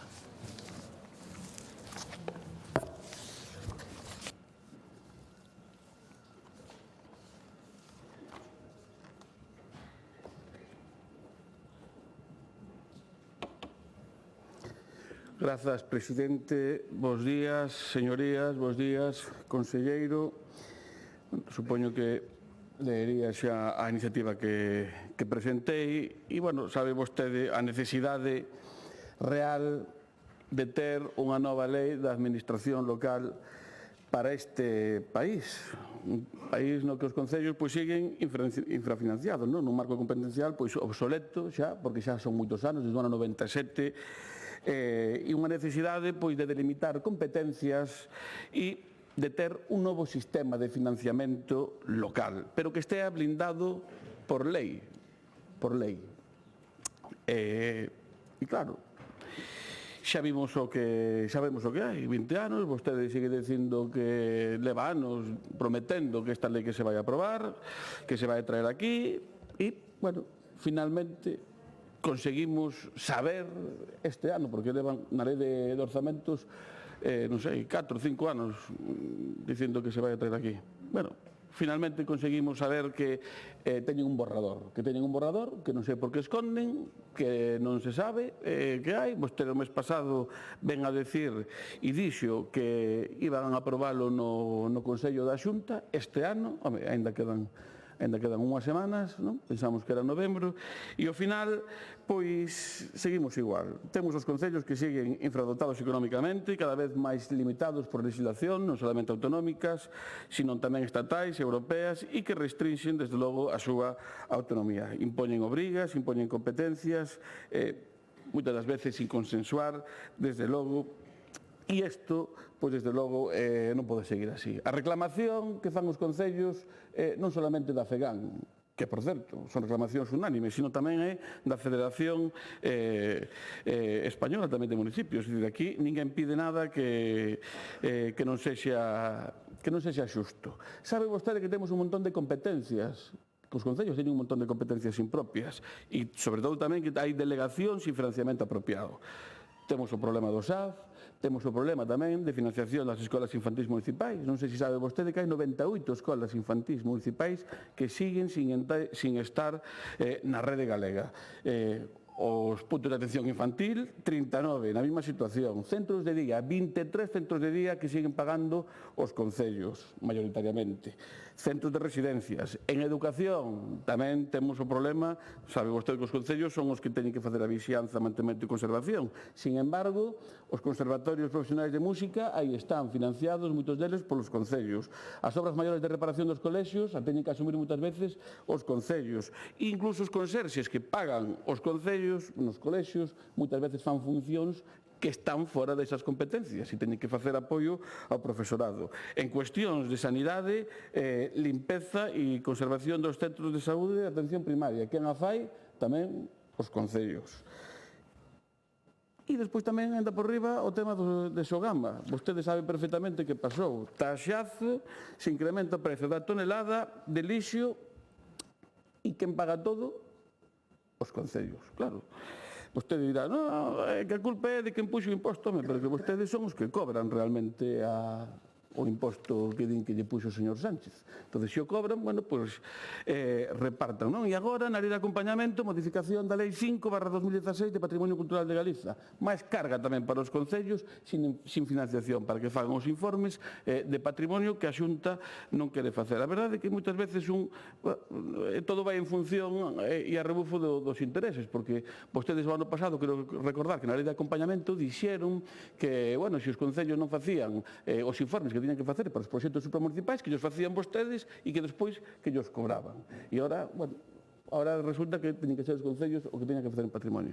En fin, todo depende de onde tira o vento. A verdad que, bueno, competencias impropias, sin financiamento. Vostede tamén vira aquí a decir, ou xa o dixo algunha vez, que, bueno, tamén nós financiamos competencias que son propias dos concellos, como en Aguas de Galiza. Ben, pero que en Aguas de Galiza vostedes son tamén os que cobran o canon da auga, e aparte son os que reciben tamén os fondos europeos. Entón, bueno, eu creo que aquí a Xunta, desde logo, non regala nada. Non fai falta máis que ver o que poñen os xornais, un modelo de financiación que leva 22 anos sin actualizar.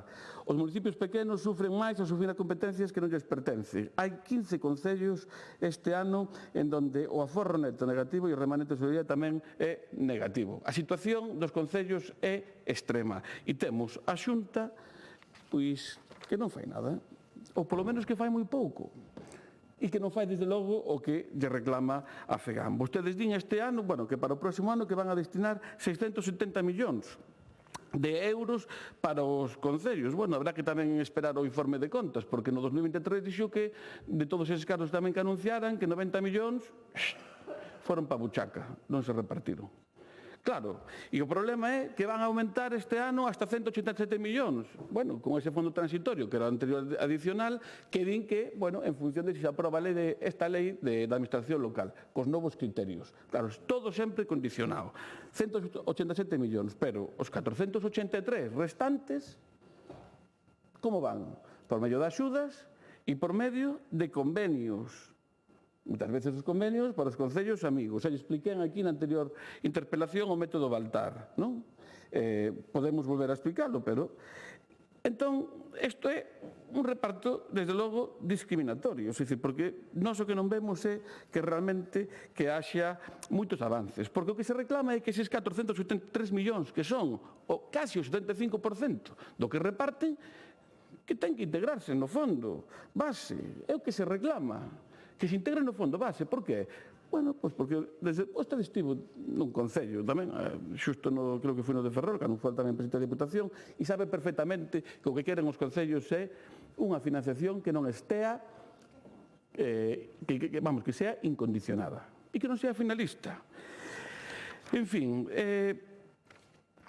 vostedes, desde logo, pois non satisfacen as peticións da FEGAM, non? E a verdade é que, bueno, que realmente coinciden. Eu quería centrarme, sobre todo, no problema do SAF, que a día de hoxe é o gran problema que teñen os concellos, o maior problema que teñen hoxe. É dicir, porque teñen que asumir un gasto que, desde logo, non lles corresponde.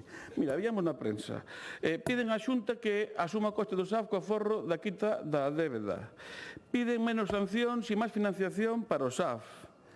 Exixen á Xunta o pago inmediato e retroactivo do coste do SAF. O Concello de Barbadás solicita á Xunta que asuma a xestión íntegra do servicio de axuda no fogar. O Concello de Xermade reducirá as horas do SAF un 50% se a Xunta non aporta máis fondos.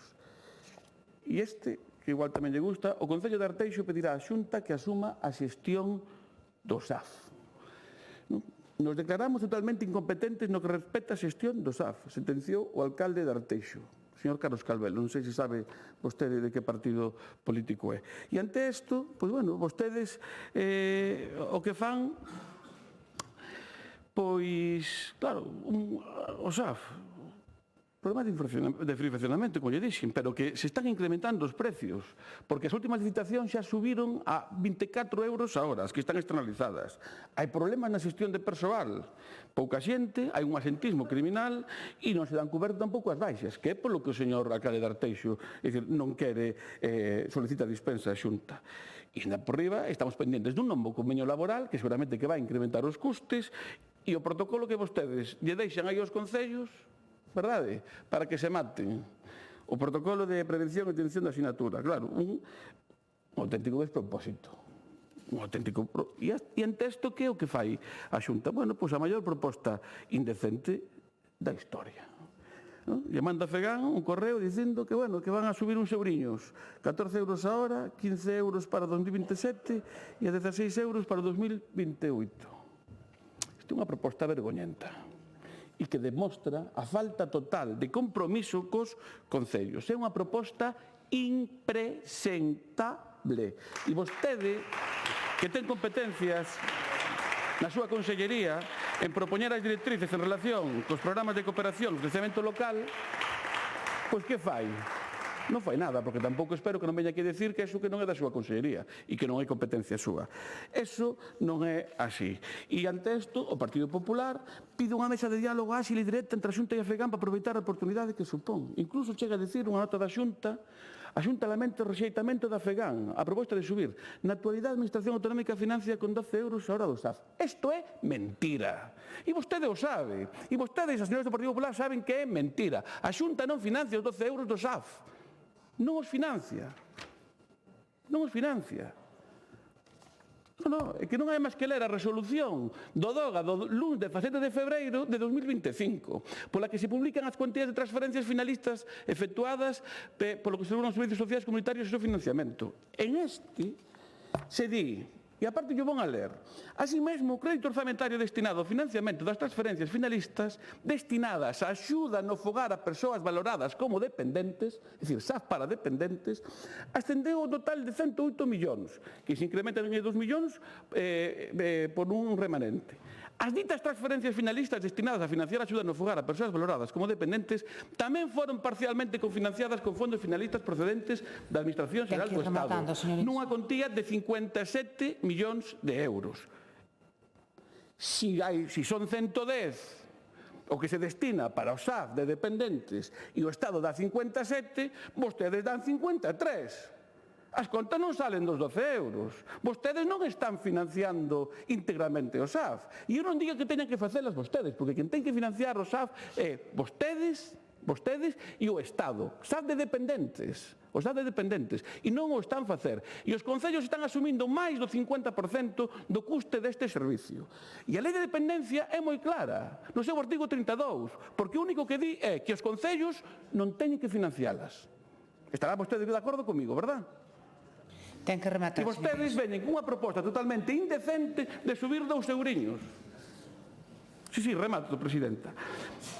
En fin, eu creo que está bastante claro. Quería explicarlle precisamente o caso que xustifica precisamente esta subvención. Entonces, bueno, eu que lle digo é que chamo aos alcaldes precisamente a que se rebelen e a que soliciten o custe que non teñen que pagar eles. Vostedes, bueno, se alporizou a última vez que yo dixen aquí, cando chamamos alcaldes a rebelión, pero que casualidade. Pouco despois, alcaldes del PP se concentran frente ao Congreso para exigir ao Goberno a reforma de financiación local. Claro, esa vara do Partido Popular que entende as manifestacións que lle interesan a eles, con intereses partidistas do Partido Popular. E vostede se alporiza porque lle diga aos alcaldes o que lle decía que se rebelaran. Teñen que traer a lei da Administración Local de Galiza xa e traernos o borrador, porque que vostedes o escondan, é dicir, di moito. E non me creo que sexan capaces, ou esperemos, de blindar ben as competencias dos concellos e polo menos non facerlle pagar aos concellos as competencias que son impropias. Así que espero que me responda isto e que tamén que me responda algunha das preguntas que lle fixen precisamente na iniciativa. Moitas grazas.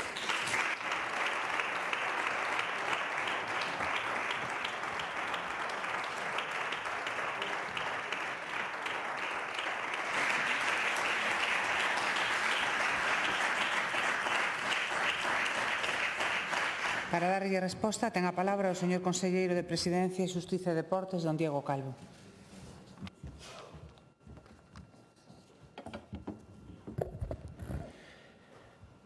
Gracias, Presidenta. Señor Insua, vostede parece que aprenderon hora do señor Besteiro. O que quería é facer unha interpelación para falar do SAF. Non hai ningún problema en que faga vostedes interpelación para falar do SAF, pero fagana ben.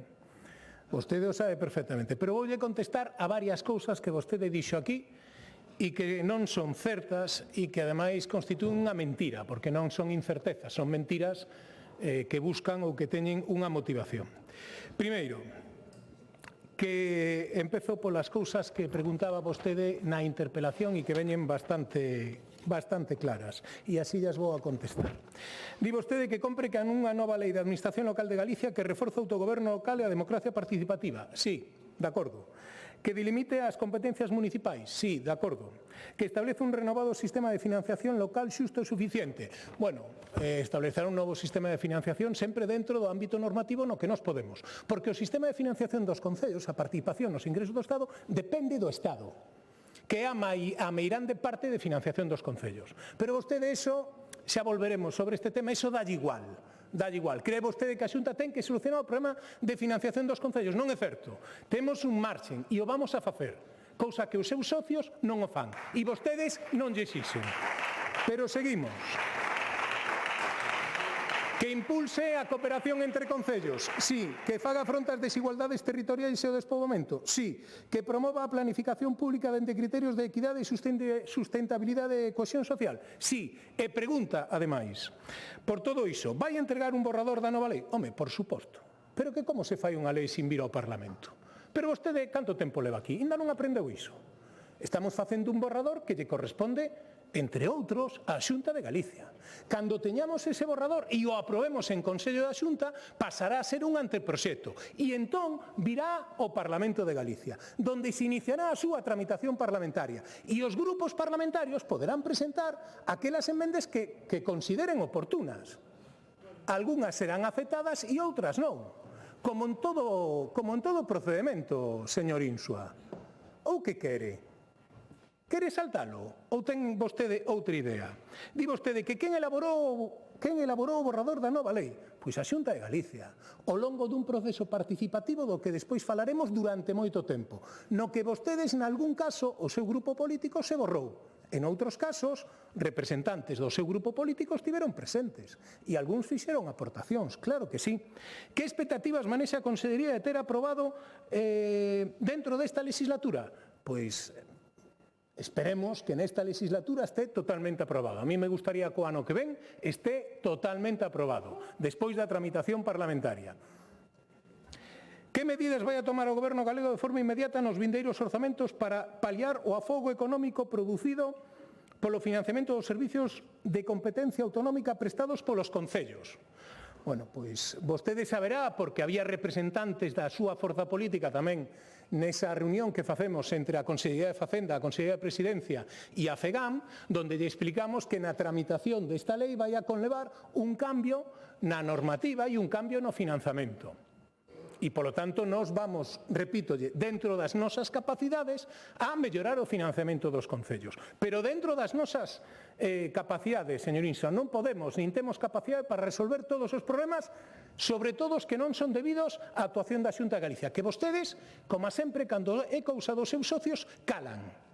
Porque vostedes non poden prescindir dos seus socios, non os poden criticar, porque se rompen cos seus socios, o bloque pasa a ser insignificante.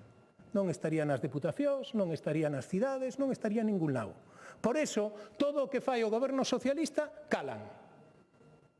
Calan, dai non din nada, nin poden protestar por nada. Veñen a protestar das cousas pequenas da Xunta de Galicia.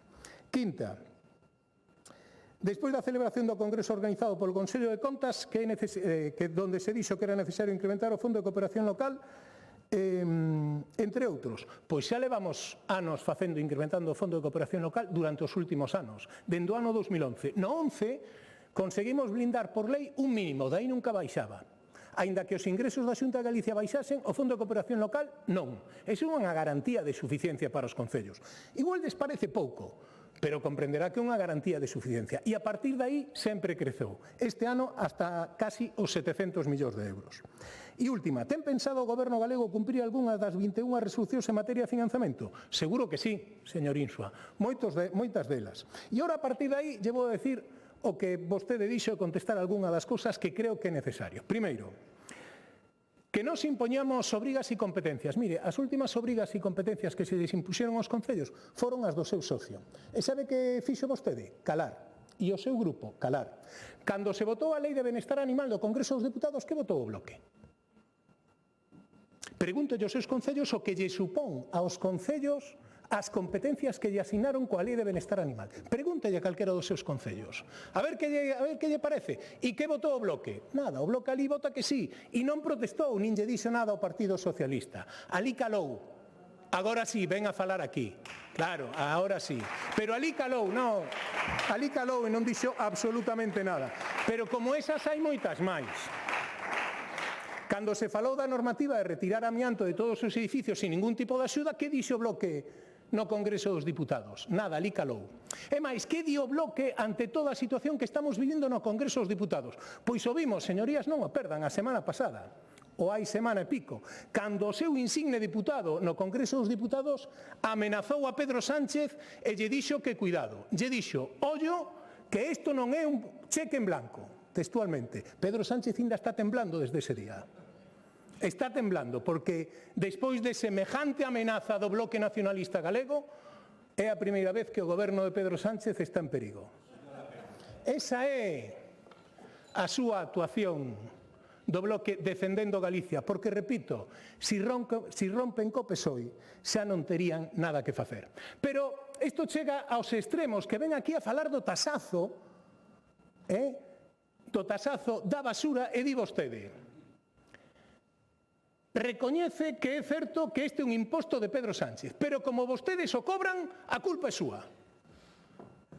Sí, dixo isto aquí, recupere o diario de sesións. Como vostedes o cobran, a cousa é súa, repártano. Como que repártano? Perdón, isto é unha imposición de Pedro Sánchez, que non tiña por que ser así, pero o seu socio decidiu que fose así, señor Insua. E vostedes que dixeron a iso? Nada. Como sempre, calaron. Aí non falan absolutamente nada. E agora, que é Sogama que ten que recabar porque é onde levan o lixo, di vostede que a culpa é de Sogama. Pero como se pode ter tanta cara política, señor Insua? Pero por que non lle din aos seus socios, aos seus compañeiros de viaxe, dos que non se poden librar en ningún caso, que eso non se faga? Nos botan a culpa a nós, pero aí chegan vostedes. E di que a Xunta non fai nada ou se acaso fai pouco. Pois facemos bastante. Falaba vostede tamén do partidismo das axudas, falando da financiación aos concellos.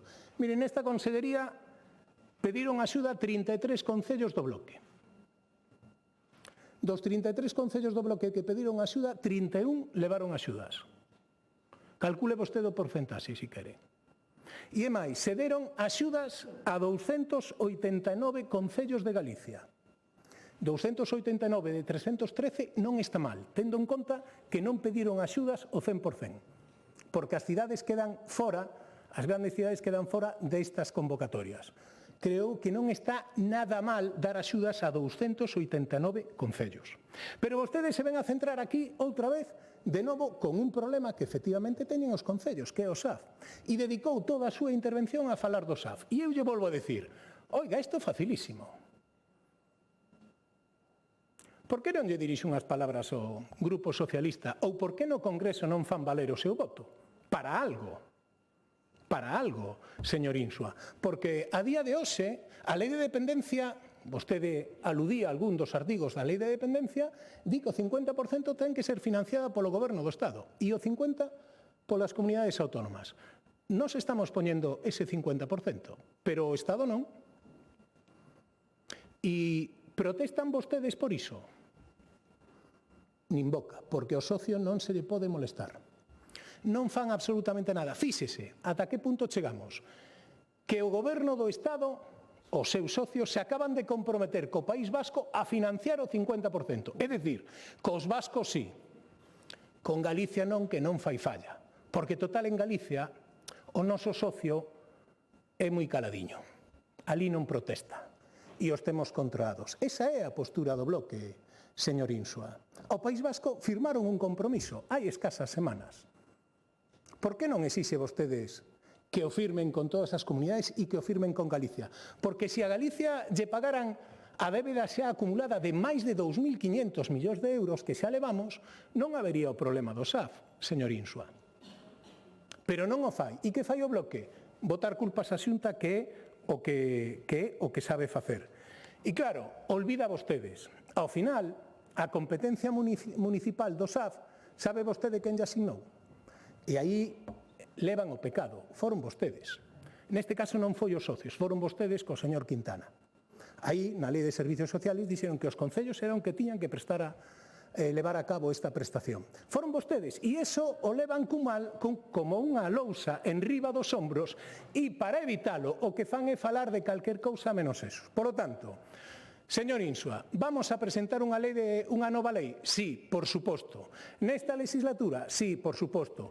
Vai a comprender ou vai a tocar todos estes asuntos que vostede escribiu na súa interpelación?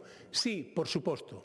Pero recorde, se vostedes queren ser útiles, falen cos seus socios de goberno. Porque se non falan con eles, hai moitas cousas que non se solucionan, señor Insua. Nada máis e moitas grazas. Moitas gracias.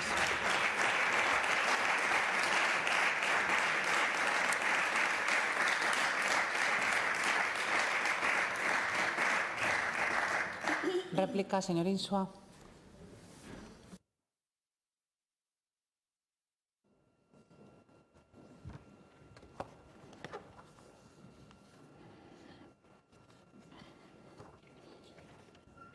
Grazas, presidenta. Señor Calvo, eu son xurista, non me vai a enseñar a min como se tramita unha lei, ainda que leva aquí menos tempo que vostede, que leva toda a vida dedicada aquí á política, non? É dicir, algún tamén traballa fora da política, traballou. Que lle pidamos o borrador significa, é dicir, que non lo enseñe, porque non lle reclama solamente o Benegallo, reclamou a FEGAN tamén, e lle dixo que lle enseñara, que para poder participar tamén nese borrador. Que problema hai por ensinalo, ainda que se faga tramitación parlamentaria? Hai algún problema? Teñen algo que esconder? Non? Bueno, pois entonces ensine. Home, ven aquí vostede a falar do tasazo pero se vostede na tramitación se estiveron e non fixeron ningunha amenda o imposto que lle puxo e dicir que se aprobou no Congreso dos Deputados. E ven vostede aquí agora a negalo. Ou non foi así? Non fixeron unha amenda, fixeron despois, cando protestaron, este mismo ano no Senado. Isto foi así. E claro, mira, vostedes teñen unha e que a culpa é toda co Estado. Claro, efectivamente, o sistema de financiación tamén depende do Estado, pero que vostedes teñen marxe de maniobra. E expliquen que dos 670 millóns que hai para os concellos que din que van a destinar, o 75%, 483, vostedes os dan en axudas e en convenios. Por que non se pode trasladar esa parte tamén para o fondo base? Por que se negan? Porque non lles convén, porque o que prefieren é manter un sistema de amiguismo, que lle vou explicar eu agora as axudas que fan vostedes. E, bueno, que nos veña aquí a decir que a culpa é nosa, que nós somos os que metemos competencias aos concellos no bipartito. Mire, servicios sociais nos concellos hai moitos. E, evidentemente, tamén asumen a competencia e a financiación os concellos. Pero o SAF de dependencia, hai unha lei que di que ten que financiala é o Estado e as comunidades autónomas. E non teñen que ser os concellos. E está moi claro. E vostedes, na orden que sacan, así o din. A ver se deixan de mentir dicindo que pagan 12 euros. O din vostedes. Non.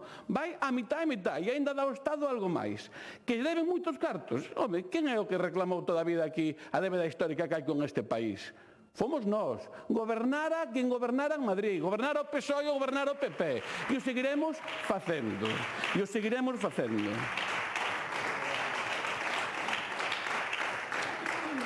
A lei que tiña que actualizarse, pois claro que é importante, porque temos que blindar a financiación dos concellos dunha vez por lei. Sabe por qué? Porque hai xente que di que hai concellos de primeira, de segunda e de terceira. Mire, Julio Llebra, alcalde de Carballedo. Hai concellos de primeira, segunda e terceira e os rurais téñenos na última. Alcalde do Partido Popular. Se miramos as novas que salen dos concellos de Lugo, bueno, nos concellos salía tamén. É dicir, que hai un maior saldo negativo tamén que se mantén en Ribadeo e Pol, ambos con desfases cercanos. Bueno, concellos con saldo negativo, aquí están, os 15 concellos de Lugo. Mire, vostede xa que falou que das axudas, non? Que dá vostede a súa consellería. Voulle falar de axudas. O que pasa é que, bueno, xe vou ir da comarca das Mariñas. Mira, fixen as contas dos convenios que fixo a Axencia de Turismo de Galiza nos últimos 6 anos, desde 2018, na comarca das Mariñas. Queren saber cantos convenios fixo a Axencia de Turismo de Galiza? Con Río Torto, 0. Con Alfoz, 0. Con Ourol, 0. Con Muras, 0. Con Vicedo, 0. Con Xove, 0. Con Burela, 0. Con Lourenzá, 0. Con Foz, 0. Con Trabada, 0. Con Barreiros, 0. Con Valadouro, 1. Porque, claro, cambiou. Con Viveiro, 2. Claro, porque tamén son 35.000 euros, pero 30.000 no último ano. Con Cervo, 1. Con Mondoñedo, 3. 77.000 euros. E sabe cantos fixo con Ribadeo? 9 convenios entre 2024 e 2025, 706.000 euros. Este é o método Baltar. É o método Baltar. Convenios, bueno, pois para quen é do bebé. Solo a Axencia de Turismo de Galiza. Se a isto lle sumamos os 14 convenios que se fixeron que non eran da Axencia, 1.241.000 de convenios, sí, e 11 dos 14 feitos no ano 2024. E se a isto lle sumamos dos convenios tamén con Ribadeo de Agader, e con un convenio máis tamén de Aguas de Galiza, de casi 7 millóns de euros, co Concello de Trabada. Estas son as axudas e a política que fai o Partido Popular. Convenios de amiguismo, financiación dos concellos discriminatoria. Isto é o que fan vostedes. E só me centrei nunha comarca, que eu non nego que non teña que levar cartos para Ribadeo, pero que está claro é que o señor alcalde de Carballedo o ten moi claro e ten moita razón. Concellos de primeira, de segunda e de terceira. O del debe ser da terceira. Eu xa lle digo sempre que a ver se despertan, é dicir, os alcaldes da boina, porque aquí os que dirixen o Partido Popular, os do Birrete, pois parece que non lle dan o que queren. Repítolle, vostedes traballan moi pouco para mellorar o financiamento dos concellos galegos. Bueno, para algúns do BP, para algúns sí, pero en xeral, nada. Hai unha oportunidade de mellorar e plasmalo nesta nova lei de administración local, aínda que, bueno, temos poucas esperanzas polo que dixo aquí, porque tanta negativa a mostralo, pois a verdade é que é sinal de algo. Xa digo, señor conselleiro, esmérese, cambien as políticas de financiación dos concellos, teñen marxe para incrementar o fondo base con eses 470 millóns de euros que teñen aí para repartir as axudas e poder darlle aos concellos dunha maneira non condicionada. Poden facelo e non queren. E se hai que reclamar, nós iremos reclamando aquí e en Madrid, porque así o facemos. Por moito que vostedes digan e por moitas mentiras e por moitas notas de prensa que saquen. É así. Nós somos o único partido que reclama aquí e en Madrid. E vos depende de quen goberne en un lado ou en outro. Moitas gracias.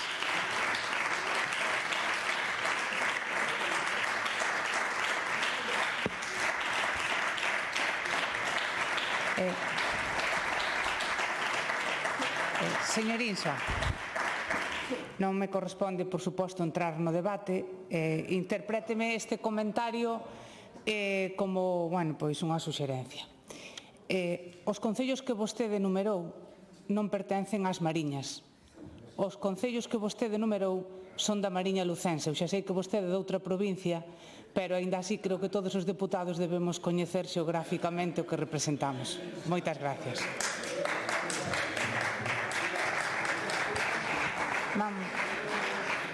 Para darlle resposta, ten a palabra o conselleiro de Presidencia, señor Diego Calvo.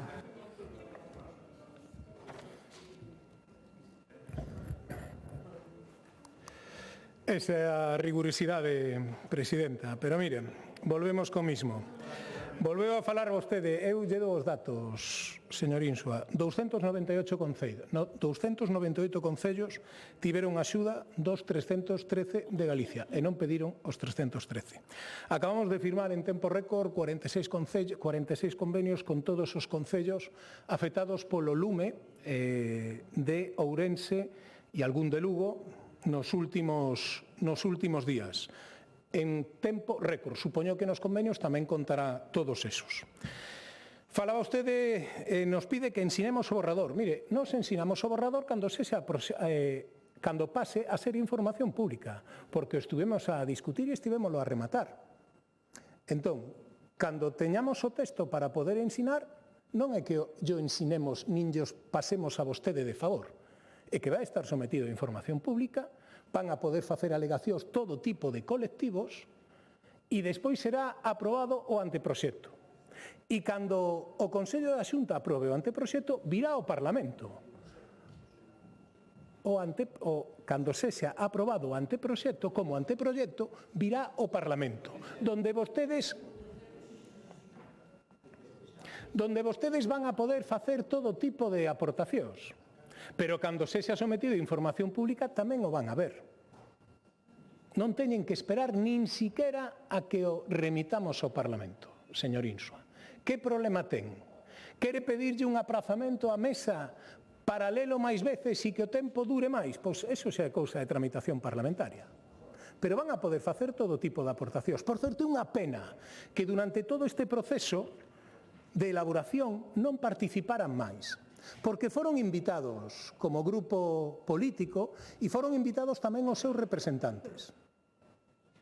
Pero houbo casos ou xornadas nas que convocamos donde os representantes do bloque non foron.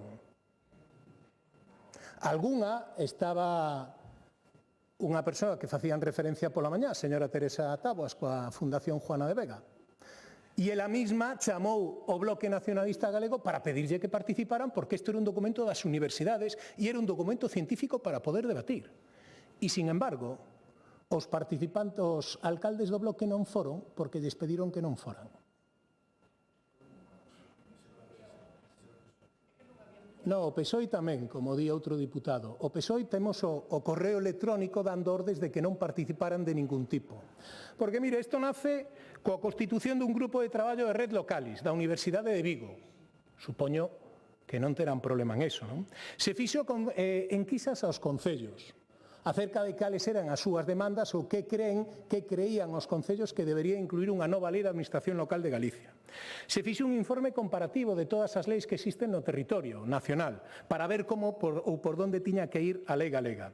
Se fixeron xornadas públicas de difusión dos resultados. Se fixo reunións da Comisión entre a Xunta e a Universidade de Vigo para ir actualizando todas e cada unha das aportacións. Se fixo un estudo de limitación competencial coa Universidade de Santiago de Compostela e firmamos un convenio de colaboración coa Fundación Juana de Vega para falar dun estudio da planta local galega. Se fixeron 3 congresos co Red Localis Gobernanza Multinivel en varios momentos para falar dos problemas dos concellos. E de todas esas xornadas, de todos eses traballos, se van quitando conclusións que están incorporadas neste texto que traeremos da nova Lei de Administración Local de Galicia. Pero en todas elas, sabes que votamos de menos, señor Insua? A participación de algúns colectivos. Puntualmente, colectivos políticos. Puntualmente, sobre todo, o PSOE e do Bloque na miranda parte destas convocatorias, porque non quería participar. Non vai a ser que lle guste. Cal é o problema? Que vostedes saben que a Lei de Administración Local de Galicia vai a chegar agora. E o que pretenden é empezar a poñer os problemas antes nin siquiera de ver o texto. Isto parece xo de Altri. Antes de que coñecer o proxecto se hai que protestar. Por se acaso é bon, vamos a decir que é negativo. Iso que están a facer vostedes coa Lei de Administración Local de Galicia. Ven aquí a falarnos que pretende vostede? Que o problema do SAF o resolva a Lei de Administración Local de Galicia? E decía vostede que era xurista e que, polo tanto, sabía do que falaba. Queda acreditada a súa competencia, porque a Lei de Administración Local de Galicia non ten que resolver os problemas sectoriales en ningún ámbito. En ningún ámbito. Non ten que facer iso, nin vai a resolver os problemas de todas as consellerías, nin todas as cousas que estén pendentes de consellería. Para iso hai leis sectoriais ou leis que abordarán cada un deses temas. Pero vostedes o que pretenden é poñer todos os problemas antes nin siquiera de coñecer o texto.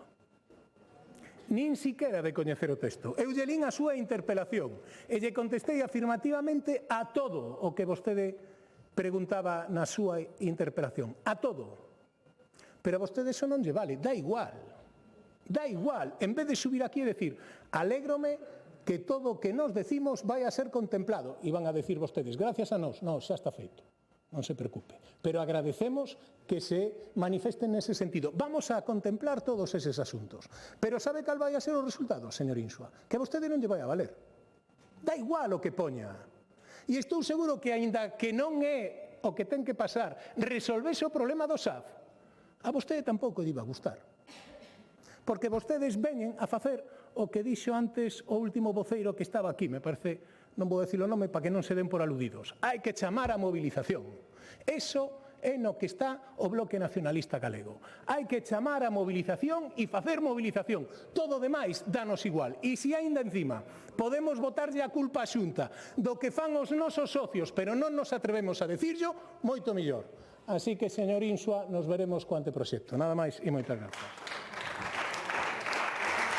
Moitas gracias.